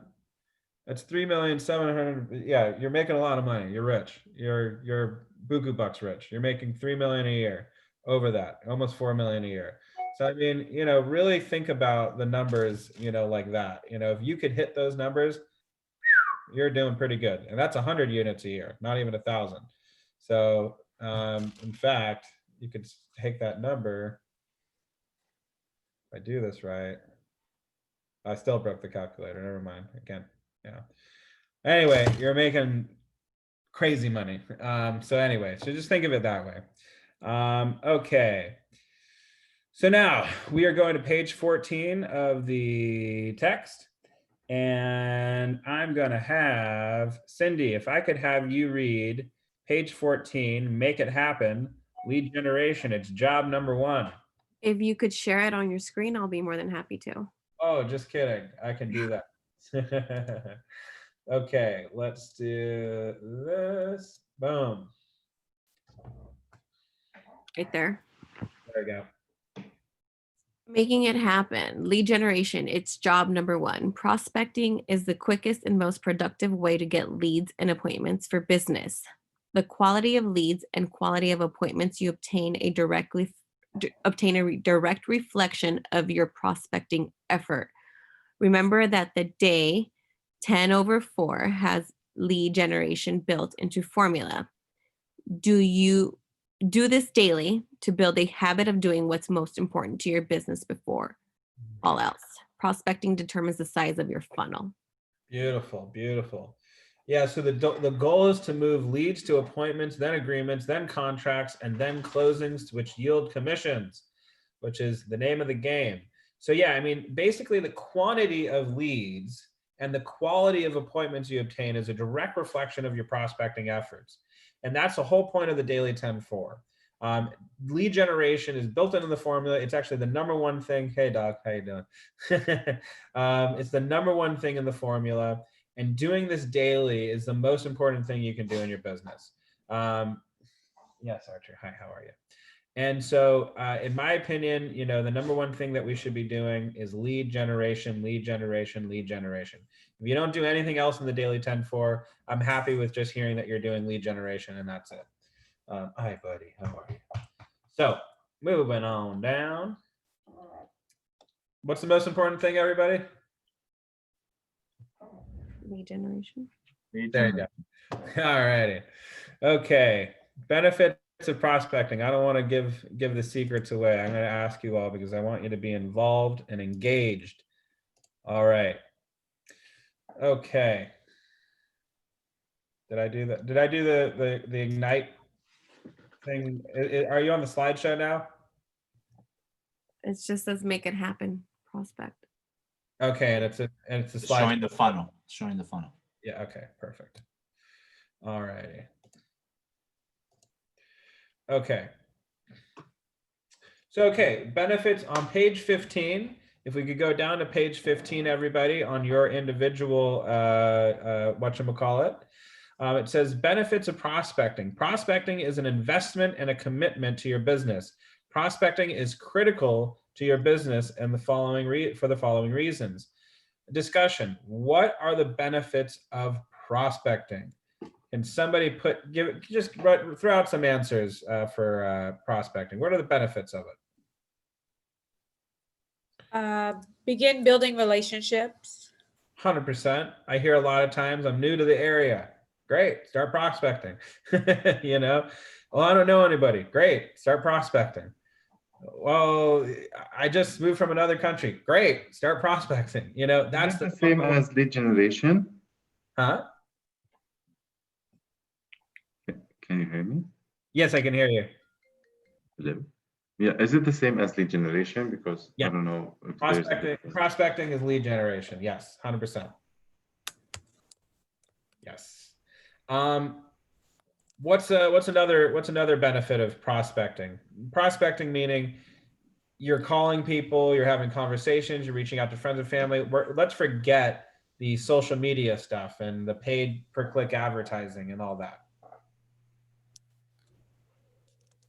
If it's reaching out to old people, it's always nice to get in touch with them to rekindle maybe friendships, even if it doesn't lead to a business opportunity.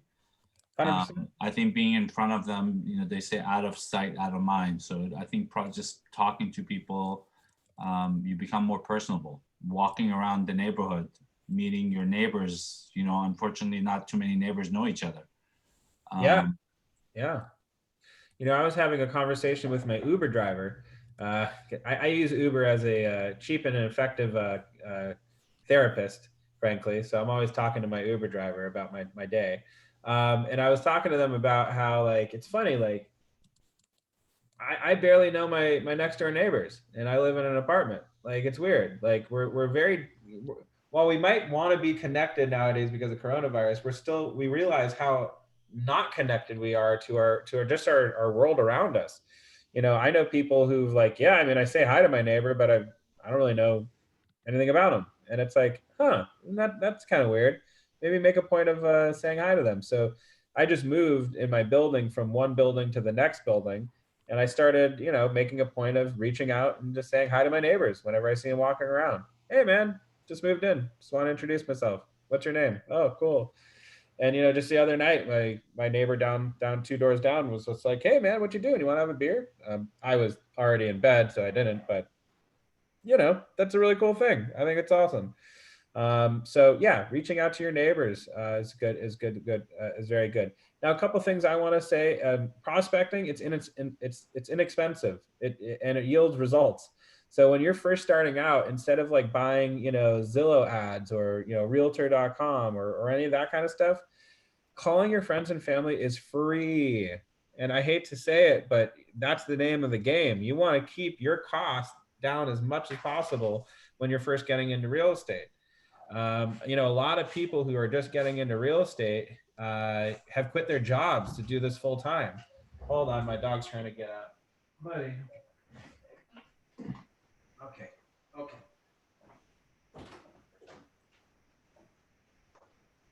All right. Sorry about that. He's a baby. Anyway. Also, what's the benefit of prospecting? It puts you in control of filling your pipeline of leads. Listen, if the most important thing of prospecting is filling your pipeline, this ensures that your pipeline is plentiful with leads. It also increases your confidence and skill. If you don't use it, you lose it. So if you don't talk to random people, talking to random people is going to seem really, really scary. So, when I hear a lot of people oh, I haven't really started cold calling yet, or I haven't really started reaching out yet. Let's be honest for a second. You're probably scared to, and that's why you're not doing it. It feels a lot better to work on your website. It feels a lot easier to work on your business card. It's a lot easier to put a, paid Facebook advertising post out and just send it out into the universe and just kind of go, I hope somebody calls me. Yeah, of course that's easy, but making money, anything that's worth doing is going to be a worthy challenge. So get out there, get out of your comfort zone, try some things, fail, fall on your face. It's okay. And in fact, if you fall on your face, come back to this class and tell me about it, because I want to hear about it. Because I'll tell you, I probably did that exact same thing 10 times worse. Also, another thing is it keeps you in direct contact with the market and protects against market shifts. I don't know if anybody's noticed this, but a lot of the agents who've been around for a while are getting 90% of the sales in your office, probably. Could be different office to office, but that typically is because they're always in contact with their clients. Being constantly in the loop with your clients and what's happening in their life will protect you against a market downturn, where it turned from a seller's market to a buyer's market, or a buyer's market to a seller's market. It kind of protects you. So make sure we're always reaching out. So yeah, discuss the myth and truth on this page. So myth: prospecting equals annoying people equals rejection. That's what we always kind of think about. Like, oh man, I'm just annoying people and I'm just going to be rejected. Fine.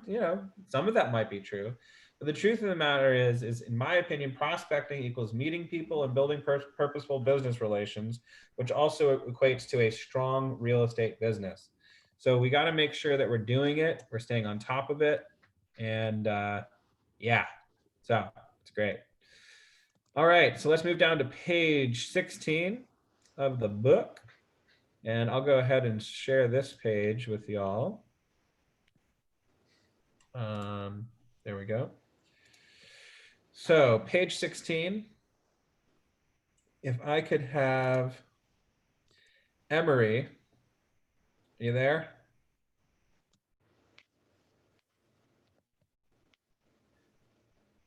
No, Emery? All right, let's see, who else?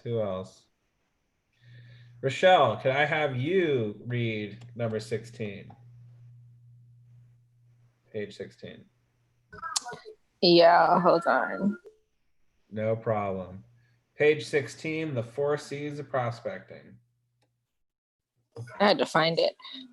Prospecting is a conversion. Oh, is a conversation. It's all about creating the kind of personal connections that will lead to purposeful relationships you can build a business on. You make prospecting happen through 4 simple steps: capture, connect, close, and cultivate. You first capture leads by getting their contact information. They connect by establishing a relationship. Finally, close them in an appointment, and eventually to buying or selling real property. And then cultivate them to maintain and strengthen your relationship. Business building conversations aim to achieve these goals: get an appointment, get a referral, and they always accomplish the following. 3, strengthen the relationship. Beautiful. Do you need to keep going? No, that's good right there. I love it. Okay. So yeah, so like what Rochelle was saying, we want to capture, connect, close, and cultivate. And frankly, this should be in your command. Once you are, some of the people on this are not fully licensed agent yet, but we have this beautiful thing called command, and we could literally do that in our pipeline. We can tag them and label them and move them down the sales process. We just captured a new contact, capture. We need to connect with that person sometime this week, connect. We need to, there might be a couple other steps along the way. We need to send them, listings because they're a buyer. We need to also cultivate them and put them on a drip campaign. So that's cultivate. And then eventually that's going to lead to the close. So all this stuff, when I see all this stuff, that's just good database management as well. So moving on to page 17, capture. The goal of building a database is to capture as many haven't mets as possible and turn them into mets quickly, and then turn the mets into repeat and referral business. One of the best ways to do this is to leverage your mets through prospecting. In Ignite sessions 1 and 2, you've been capturing and contacting information from your mets, but odds are you still don't have all the information you need from everyone. So as we can see, there's a little example. Franny friend, we got their phone number. We don't have their email. We also have their address and their Facebook stuff. Now, Nick, the neighbor, we don't have their phone number. We do have their email. We have their address, and we have Facebook and LinkedIn. So the point is we want to try to fill out as much of that information as possible. And yeah, we're going to have to, ask for it. And sometimes it might be weird. Can I have your address? They might be like, huh? And just be like, no, sorry, I'm asking for your address, not so I can show up to your house or something like that, or, inundate you with emails. Letters. I'm asking for your address because when I'm going to send you a couple, news clippings, weekly, and depending on where you live in Los Angeles, I like to tailor make my emails and stuff to whatever area you live in. So for example, if you live in Bel Air, I don't want to have you as, I don't want to send you stuff that pertains to Marina Del Rey. So do you mind if I get your address real quick? Whatever the reason might be, I just made that up. But Remember, every time you speak with somebody in your database, make sure you have all their information. In your conversations, just add on, by the way, what's your, and enter it into your database immediately. Really, honestly, once you're having a conversation with somebody, just by saying, oh, by the by, what's your whatever, they'll usually just give it to you. So don't overthink it. And if they say no, just be like, oh, okay, well, you know, just so you know, the reason why I was asking was blah, blah, blah, blah, blah. And they still might say no, but sometimes they might say yes. So, okay, connect.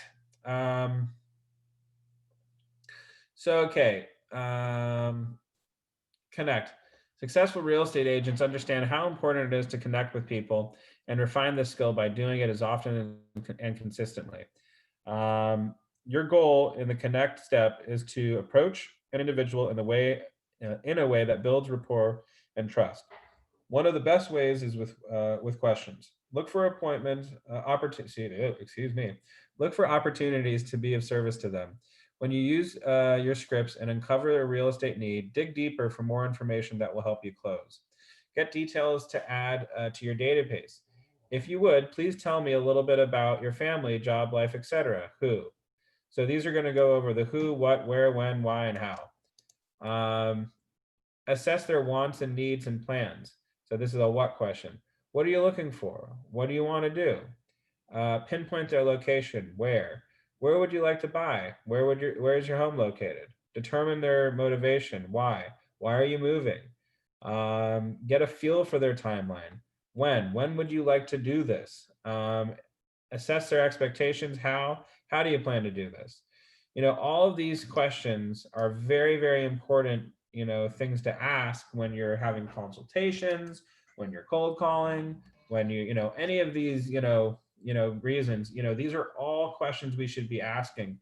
And, Michael, I know, was with me on a listing appointment once, and I didn't do all of that, frankly, and I kind of was like, I didn't, you're right. I didn't do all those, things.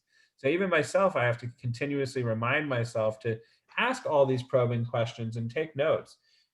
Sometimes when you've closed a few deals, you can get a little bit complacent because you're like, I know it. But really, oftentimes, sticking to the basics is literally the best way to go about your business. In the beginning and in the end. Stick with the basics. Kobe Bryant, when he would practice, I think he was doing like, I can't even remember how many free throws he was doing, but he okay, no worries, Tanya. All good. Okay, so Tanya just sent me a message real quick. So for example, I'm going to share a story. Kobe Bryant, I forget who he was playing, but there was this other point guard or shooting guard that he was going to go up against, and he showed up to the arena, I think like 2 hours early, whatever, and he was just shooting the basketball. So this point guard, the point guard's telling the story about the first game he played against Kobe, and he goes in and he sees Kobe, already dripping with sweat, practicing. And he's like, man, the game isn't, for another, hour and a half. He asked somebody, he's like, how long has he been here for? He's like, oh, about an hour, already an hour and 30 minutes. What the hell? Like, Jesus. Okay. All right, well, whatever. So he gets, starts practicing, shooting the ball, does it for about 45 minutes. And he looks over at Kobe and he's still going. And he remembers, he said, he's like, I sat down for a second just to see how much longer he was going to practice for. And eventually I got a little nervous because I was like, I need to get to the locker room and get in my, jersey and all this stuff. So he left. He plays against Kobe in that game, and Kobe shuts him out, kills him, destroys him, whatever. And then after the game was over, Kobe Bryant, sure enough, is back on the court shooting free throws. Just shooting free throws. And the guy comes out and he's just like, man, I have to ask you, why are you still here practicing? And the guy looks at Kobe and he goes, Kobe looks at the guy and he goes, I hope you don't take this the wrong way, but I wanted to show to you that I'm willing to do the work and show you that I'm better than you. Not because I don't respect you, but because I respect you so much that for me to show that to you is so important that hopefully I would get respect from you. And he said that stuck with him for the rest of his life. And that sends chills up my spine. And frankly, that's how we should look at real estate. it should not just be like, oh, I'm going to do a slam dunk and just throw a bunch of, stuff on the wall and see if it sticks. We need to be purposeful. We need to ask the who, the what, the where, the why, the when, and build a picture, a full picture of our clients so we can service them even better. Because if we only have a little bit of the information, our ability to serve diminishes greatly. So moving on. Derek, are you on? Mr. Edward. Yeah, I'm here, Jerry. Hey, buddy. Yes, sir. Do you have the material open? Yeah, I do. Which page are we looking at? Page 19. Page 19. Let me get to it.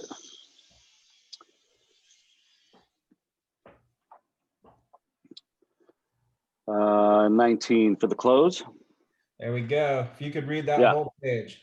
Sure. So closing is a process for asking for business. Connecting is crucial, but unless you get their business, you won't be making any money. Many agents are very successful connecting with people. It's the asking for business that is so challenging. Your goal for the call is to close for at least one of the following. 1, an appointment with them. 2, a referral from them. Or 3, a reciprocal connection with them. Do you want me to continue or? Yep, absolutely. Okay, all right. So number 1, the hard close. Let's meet. Number 2, the soft close. I've really enjoyed visiting with you. When would you like to get together to discuss this further? The direct close. Can we meet today or would tomorrow be better? The indirect close. Would it be okay if I got some information to look over and then we could meet to discuss? The trial close. I think you would agree that we have gone through enough, over enough today that this meeting, that meeting would be our next step. The assumptive close. It sounds like we should meet. I'm available most times this week. So what works best for you? And negative positive close. Would you be offended if I asked if we could meet to go over this? The take back close. I've really enjoyed visiting with you. To be honest, I'm not sure if I can be of help or not, but I would be honored if we could meet to find out. The tie down close. Wouldn't it make sense for us to meet in the next day or so? And the alternative choice close. What works better for you? Meeting today, sometime this afternoon, or tomorrow morning? Beautiful. Thank you. So we always got to close. Always be closing. Glenn, what is it? Glenn Ross, or whatever it is. Love that movie. Personally, I love the tie down close. Wouldn't it make sense for us to meet in the next day or so? Yeah, it would. Great, because that's such an easy response. Yes or no. Yes or no. Yes or no. Yeah, it does make sense, and it kind of keeps with I always like to think of the art of persuasion. It's a great. Anyway, I'm gonna get off on a tangent again, but I love that, and I also love the take back close personally. I really enjoy visiting with you. To be honest, I'm not sure if I could help or not, but I'd be honored if we can set up a meeting. What's good, today or tomorrow? Whatever. I just love those ones personally. That's just my kind of style. But your style might be the soft close. I really enjoy visiting with you. When would you like to get together to discuss this further? The indirect close. Would it be okay if I sent you some information to look over to make me to discuss? So, whatever your style is, remember, always be closing. So, make sure you got one of these down packed and you're ready to rock and roll with it. So if you could, if you want, go ahead and circle whatever style is yours and keep it for a rainy day. Okay, so cultivate. Whether or not you have closed an appointment, one second. Cultivate. Whether or not you've closed for an appointment or gotten a referral, once a connection has been made, it can always be strengthened. It's an ongoing process. The relationship established here will continue to build as you keep in touch and perhaps eventually do business together. And you want the relationship to keep building. People who like to do business, people who like you will do business with you and refer you more business. Setting your contacts up in a touch campaign in Command. Whenever we see e-edge, think Command. E-edge doesn't exist anymore. So remember, it's Command. Campaign in Command will continue to cultivate the relationship. And over here, you can see a very, very basic example of a 8x8 seller good information seller campaign. It's going to be 7 emails, 0 direct mail steps, and 2 activity steps. The 2 activities probably giving them a call. Now, once you're done with an 8x8 campaign in Command, you're going to want to put them on a 33 touch. This campaign ensures a year-round contact with your Mets and your client database, and the campaign elements help keep you top of mind with real estate issues that matter most to clients. Usually those 17 activity steps is a phone call or a text message or whatever. Typically these 26 emails that you see that they're referring to, those are going to be, generic canned, blast emails that you're just kind of reminding people, hey, I'm in the business, stuff like that. Be sure to use the information you gain about them, their wants and their needs, to enrich the future touches by sharing information that they will appreciate. And that also kind of goes to tagging people in your contacts. Let's say somebody's into basketball. You can have a big group of basketball lovers. A big group of people who love fashion and shoes or whatever, there's something for that. So when you're sending these emails out, you can tailor them to, oh, well, this group loves basketball. This group loves fashion. So I'm going to send an email out to all the basketball people with the Lakers schedule. I'm going to send this email out to all the people who loves, shoes, and a link to a shoe website. I'm making it up. So the point is tagging your contacts and keeping in touch with them is very, very important. Anyway, your sphere of influence. What time is it? 1 o'clock? Okay, we're going to speed this up a little bit. Your sphere of influence, all the people you know, trust, and may do business with you.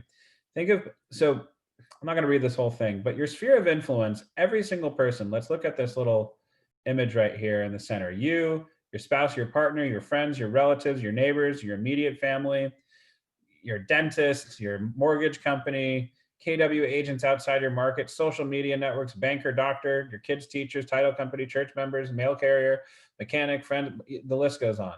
Insurance agent, friend. So the point is every single person you know is a potential source of business for you. Don't be shy about it for a second. If your mechanic goes, hey man, if you know anybody, send them my way. Great, I'd love to. Do you know anybody who wants to buy or sell real estate? Turn it right back on them. So a lot of these things, don't be afraid to ask for business. You never know who you're going to come across, and you never know who has a need in that given moment. So always remember to make sure you're contacting your sphere regularly, consistently, and with valuable information.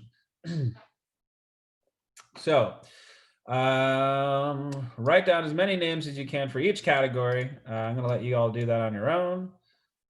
So if y'all can do this on page 22, please take a look at it. Time blocking with the 3-3. Beautiful. I like this one.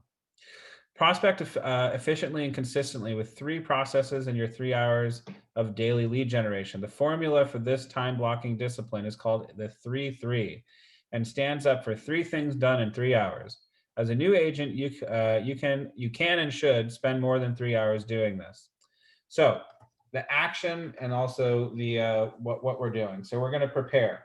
We're going to prepare a call list. We're going to say an affirmation.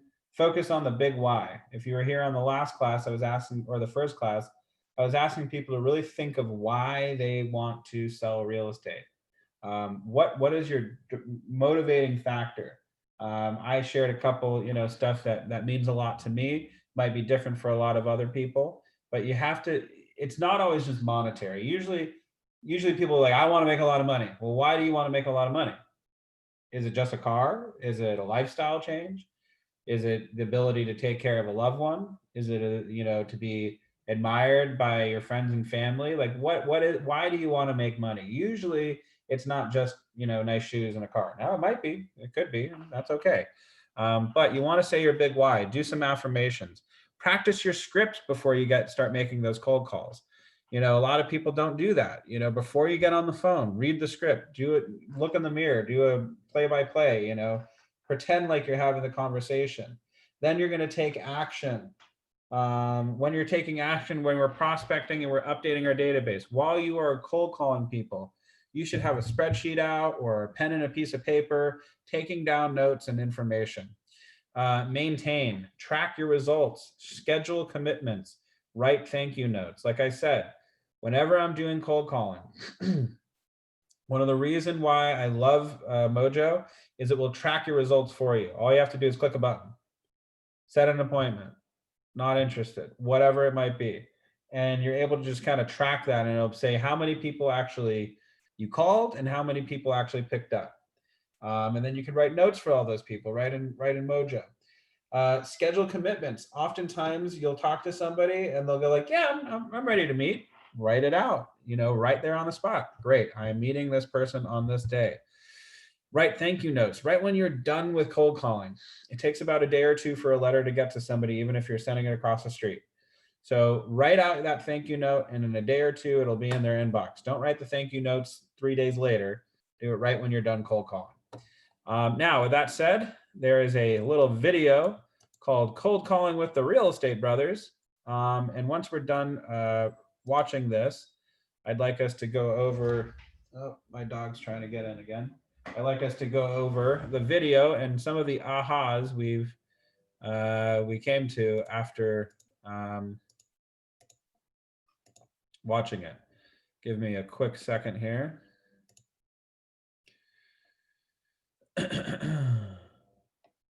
New share.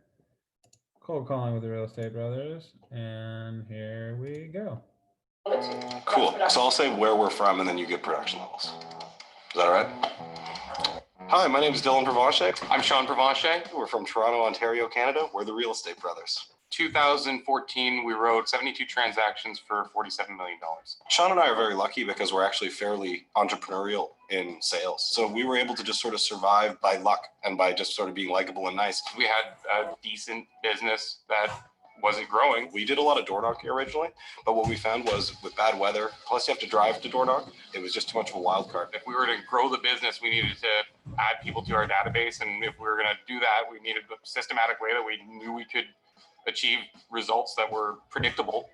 So we just kind of started cold calling about 3 hours a day, and we found that the results were phenomenal. Come take a look where we've been this whole time. You can literally do it from your kitchen. It's just more time effective. Yeah. If you're cheap like we are, you don't want to spend a ton of money on the web or in print. Telephone lines, you pay a monthly bill and you can call all you want. Why don't you come in here? I'll show you the cold calling here. We've got a map where we've broken the entire city into zones. We like to target areas where we have buyers. It's been scrubbed to the do not call list, and it still represents over 250,000 phone numbers. All of our desks have 3 monitors. We have Mojo in the middle. We have our scripts on the right. And then on the left, do some research on the house they're calling for, stuff like that. Cold calling is like adding jet fuel to your car or something. Like it pumps your business up. We went from making, what was our first year? Like 70K. And then this year together we did $1.1 million. So this is Sean calling from the Real Estate Brothers.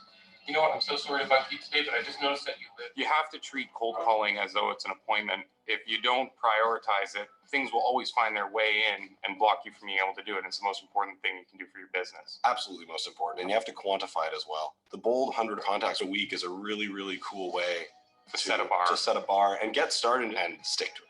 Whatever your decision is. I was just wondering, is anything changing your plans? Are you still thinking this great to get it on the market? You can't think today was a bad cold calling day because today doesn't matter. What matters is what you accomplish in a year. And if you just keep adding people to your database and systematically follow up with them and take care of the people who you work for, you'll do great. You're not always going to have great success every day, but it's by doing it every day that you have great success. We're going to be in the neighborhood for the next 2 weeks giving free evaluations. You know what I'd love to do? I'll say too that one thing that we were afraid of, and I think everyone is just the rejection side of things. People being mean to you on the phone and rude. We have this saying with our team that you're either part of our future or part of our past, and either way it's fine. But the people who are rude to us are obviously not going to be part of our future. Have a chuckle about it. Like honestly, when someone cusses at me or something, I just laugh because it's funny. And do you think that it might make sense for us to book something tentatively for the weekend? The more time you spend not on the phone, you're losing money because that 3 hours of my day is my 20% where I make my money. Don't get ready to start thinking about how you're going to eventually do something. Just do it. Like just do it. Done. Stop watching this video. Get off your butt and go start dialing numbers and talking to people. Just get on the phone. Yeah, and if you hate money, don't do it.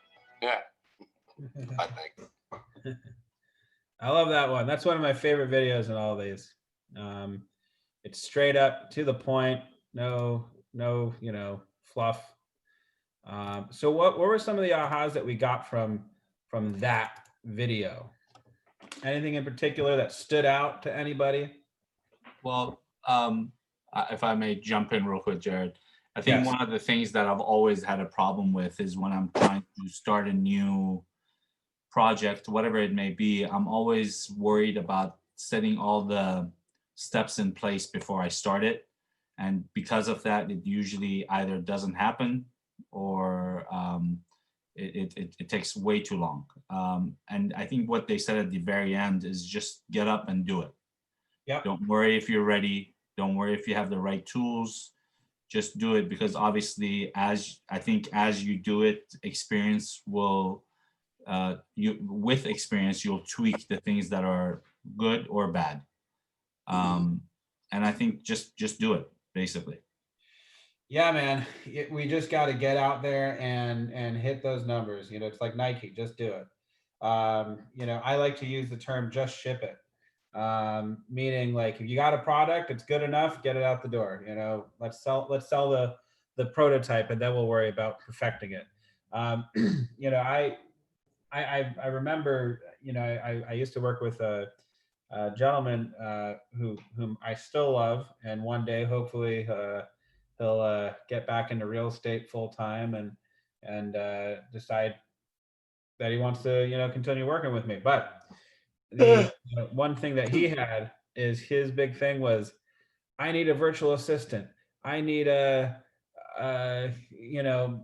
this super, like, all this stuff was just expensive. A cost here, another cost there, another cost there, another whatever. And I was just like, dude, you're distracting yourself from what really needs to happen, which is pick up the phone and effing call people. Like, it's that simple. You don't need a virtual assistant. You can follow up yourself. You want to have more conversations with people. Here, hold on 1 second. My dog needs some water.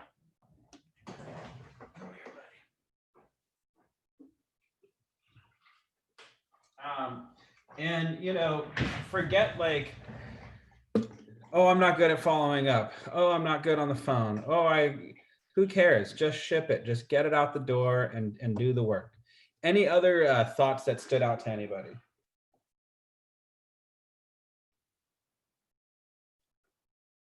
I like the way they talked about don't look at the results for the day. Look at the results for the year. Totally. Absolutely. A lot of people are kind of heroes in the beginning, and they don't get the results that they wanted immediately, and they just kind of trickle off at the end. So don't look at it as a daily activity. Look at it as, like, how much can I do this? And in 1 year, like, where will I be? Oftentimes we overestimate what we can do in a year or two, but underestimate what we can do in 5. And that's a quote by Gary Keller, I believe. I kind of butchered it, I'm sure, but the idea is like, whatever measurement we're referring to, if we just look at it on the micro level, it seems like we're not making any progress. But when we look at the macro and the big picture, we're shocked at how much we actually were able to accomplish. When I was in construction, when I finally quit the business, I was absolutely shocked at how much estimating I've done and projects, I've done over the years. I think it was like, I think it was like 12 different filing cabinets, because I was working at a company that wasn't really digital. And we actually had, like, filing cabinets that would come up to, like, if you were standing up, you would come up to your shoulders. I had like 12 of those things or something, like a crazy number like that. It was all filled with my old estimates, my old projects, and my old work. And I was like, that's like more pages than the Bible. I mean, holy crap. Like, it's all math and it's all just equations that I was working on. And it's really kind of daunting. I used to drive around, Los Angeles, and I go, like, I did a project at that house. I did a project at that house. I did a project at that house. And literally there's certain streets where it's like, been there. And it's daunting once you look back and realize how far you've actually come. And the same is actually equivalent for real estate for me. First year I was in it, I was like, oh my gosh, this is not going very well. Second year, oh, okay, I'm doing pretty good. Now I've been in it for, a little while, and I'm like, wow, I can't believe I've done that much, frankly. And, so keep at it, chip away. Good stuff. Anybody else think of anything that came up? I just liked how they said to look at cold calling as like appointments, and just like approach it from that kind of perspective, and do 100 a day or however many you do in a day, and keep those appointments. Yeah. And consistency, I think that just kind of speaks to consistency. Obviously, you're talking about big picture over the long haul of working construction or working in real estate. You can take 1 week's worth of calls or months or whatever, but if you look at a whole year, what do you have to look at afterwards? 100%.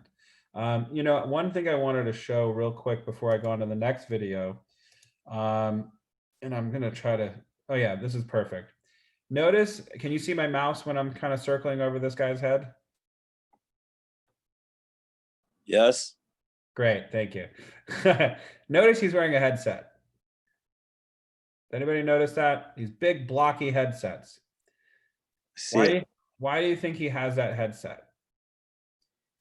Maybe to put out other distractions. 100%. Stay focused.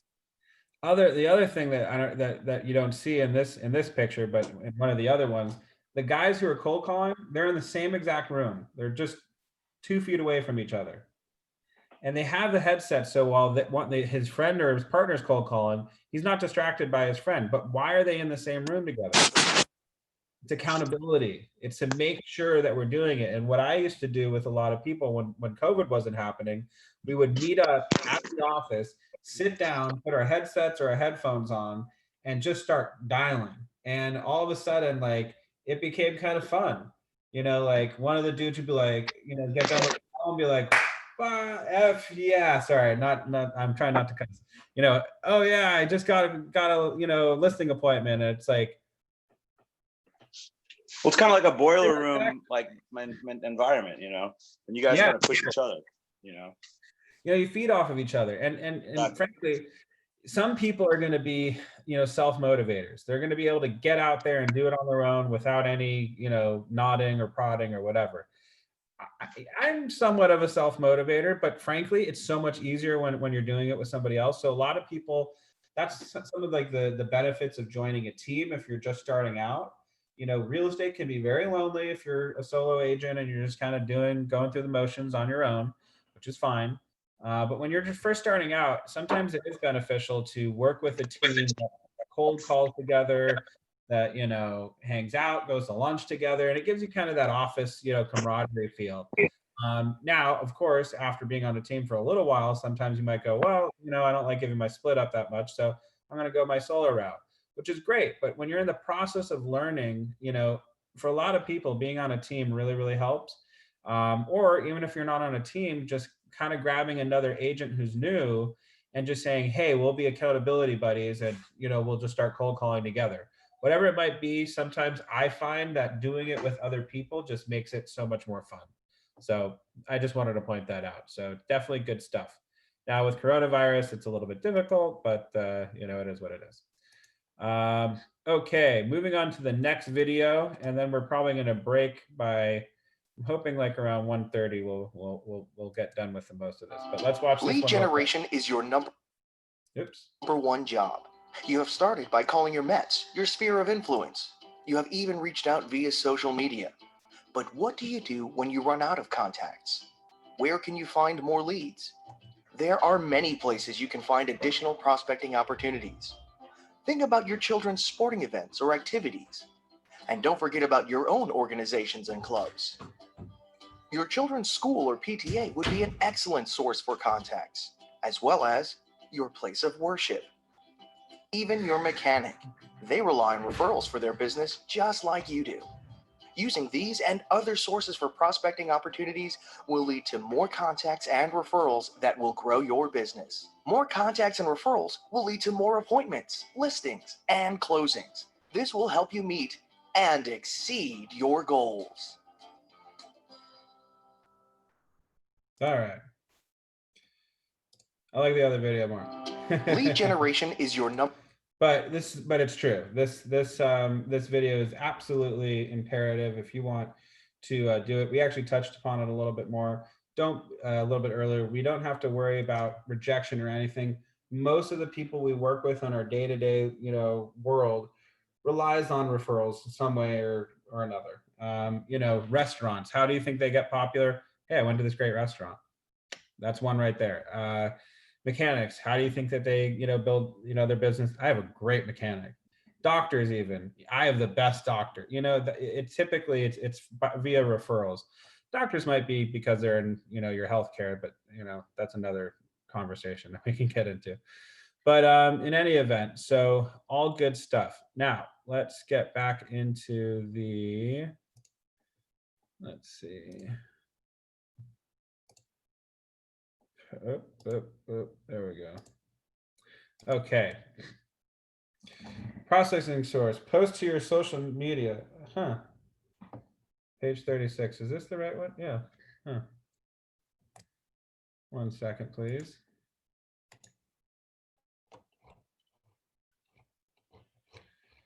That's weird. Something happened with my computer when I clicked out. Page 36. Okay, so we're going to go to page 36 real quick.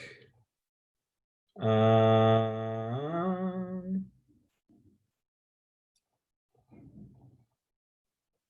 didn't know that there was another video on this, so hold on, let me get to it. Apologize.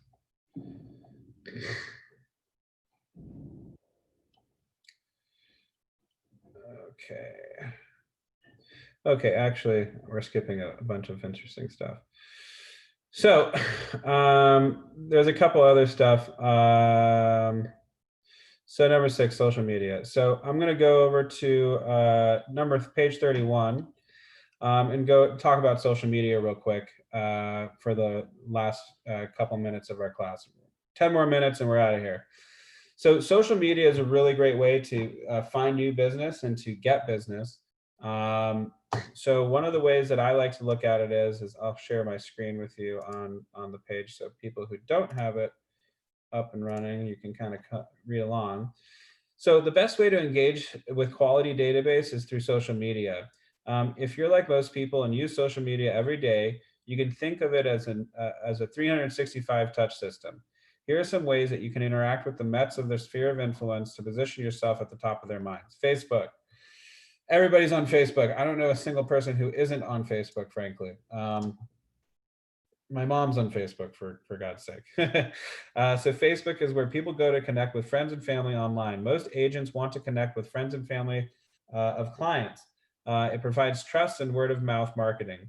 Don't use your personal Facebook account for your real estate service. Why?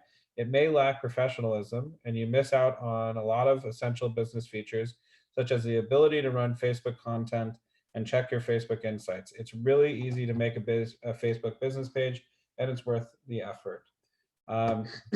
So some things that you should do on Facebook: post about your neighborhood, show off your geographic farm in your neighborhood. This both markets your area to prospective residents and shows that your passion and knowledge of where you're selling homes. For example, if there's a new community center being built, post about it, talk about it and its benefits and how it'll make the lifestyle better for the new and existing residents. Use images. When you update images on Facebook, it's the most engaging types of content. So yeah, it says use now we should know that it's a lot of stuff on Facebook is done by algorithms. Now it's videos. So forget the images. If you do like a picture, it's not going to get that many hits. Now, if you do a video, it's going to push it up to the top, and most of your friend list will see it, comment on it, engage with it, all that fun stuff. Post about events in your neighborhood, 100%. If there's, shoot, I mean, make your own events if you don't have very many events in your neighborhood.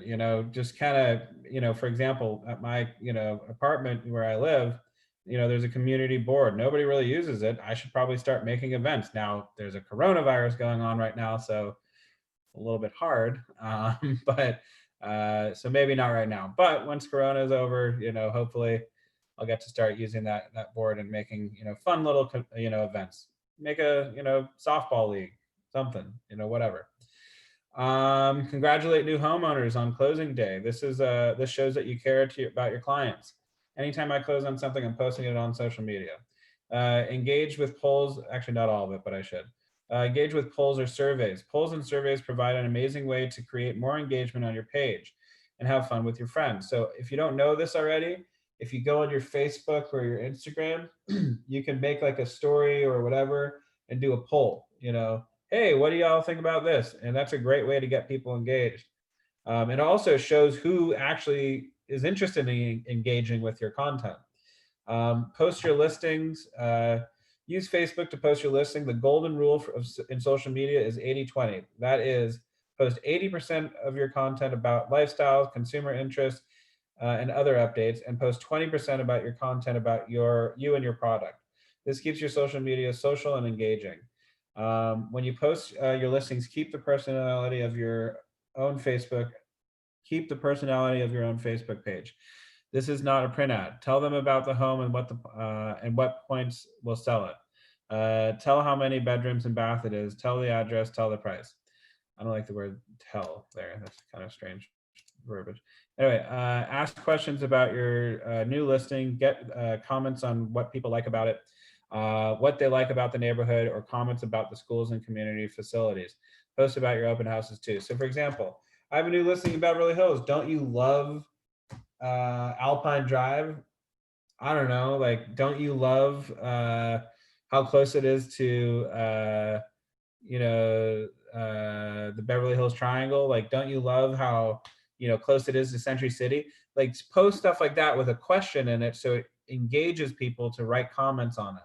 And then when they write a comment, you can send them a DM and go like, oh my gosh, I know, isn't that so cool? Hey, by the by, where are you living these days? And then all of a sudden you're talking about real estate. Twitter, I don't use Twitter personally, but if you do, definitely read all of this and think about how you can use it to benefit your business. I'm just not going to do it because I don't use it, so I'm probably the worst person to read it.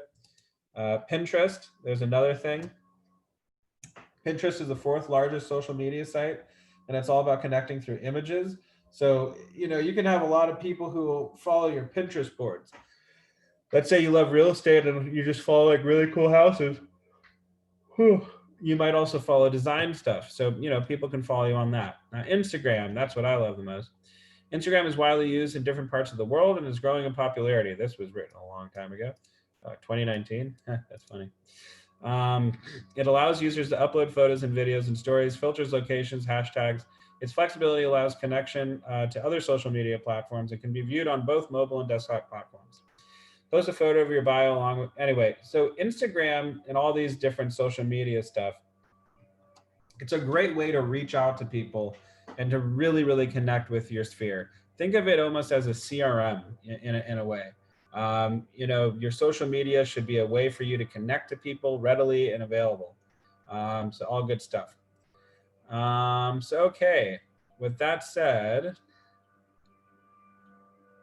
I think we're going to go ahead and break there. And actually, that's perfect because we are pretty much done. Hey, look at that. So awesome. Thank you all very much for joining. Do you have anybody have any questions before we go? If you need to go, get on out. No worries. I won't blame you. But if anybody has any questions, comments, or anything at the end of this class, feel free to ask them now. Anybody got any questions before we go? Hi, where do I get all this information from that you're sharing? I thought I shared it. Do you see where the chat is? Okay. Are you able to open the chat? Yes. Okay. Here, let me see if it helps if I just send it. Let me ask you a question. Instead of you posting that every time, is there an easier way to find where that is? Yeah, I posted it. It's KW Connect. Oh, but okay, so we have to be part of Connect to be able to access it. Yes. Okay. Yeah, so Michael, you might not be able to access it. Right, okay. How do I access Connect? Hold on one second. I'm going to send the KWU page. Here, Cindy, tell me if that was sent to you. If you look at the chat. Yes, it says privately. Yeah, I just sent it direct to you. Perfect. If you click that, and I'll send it to the group now. I was just wondering because maybe you're just not receiving it. I clicked on it. Yeah. Okay. Was it able to open up? Seems like it is. I haven't clicked on anything else, but Okay, it says Keller Williams University. Perfect. And you see where it says Ignite? Yes. Click Ignite.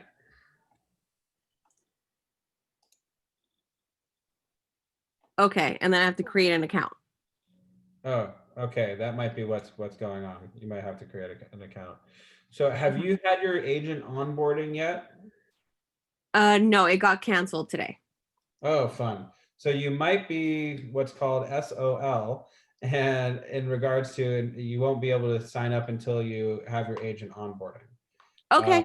So wait until that happens. Are you in the Beverly Hills office, Cindy? Yes. Perfect. Call Blake and just say, hey, when is that going to happen? Unless he's already told you when they will do the onboarding. Okay. And go from there, because that's definitely important. In the meantime, I will go ahead and continue sharing my screen for the next class for a lot of people, because I think that kind of helped a little bit. It helped immensely. Awesome. All righty. Any other questions anybody have? Thank you, Jared. Awesome. Make it a great day, y'all. I know it's a long class, but try to get out there and do some lead generating and have some fun with it. See you later. Bye-bye. Thank you. See y'all. Have a great one. Bye. Bye. How do I end this? Stop share and meeting.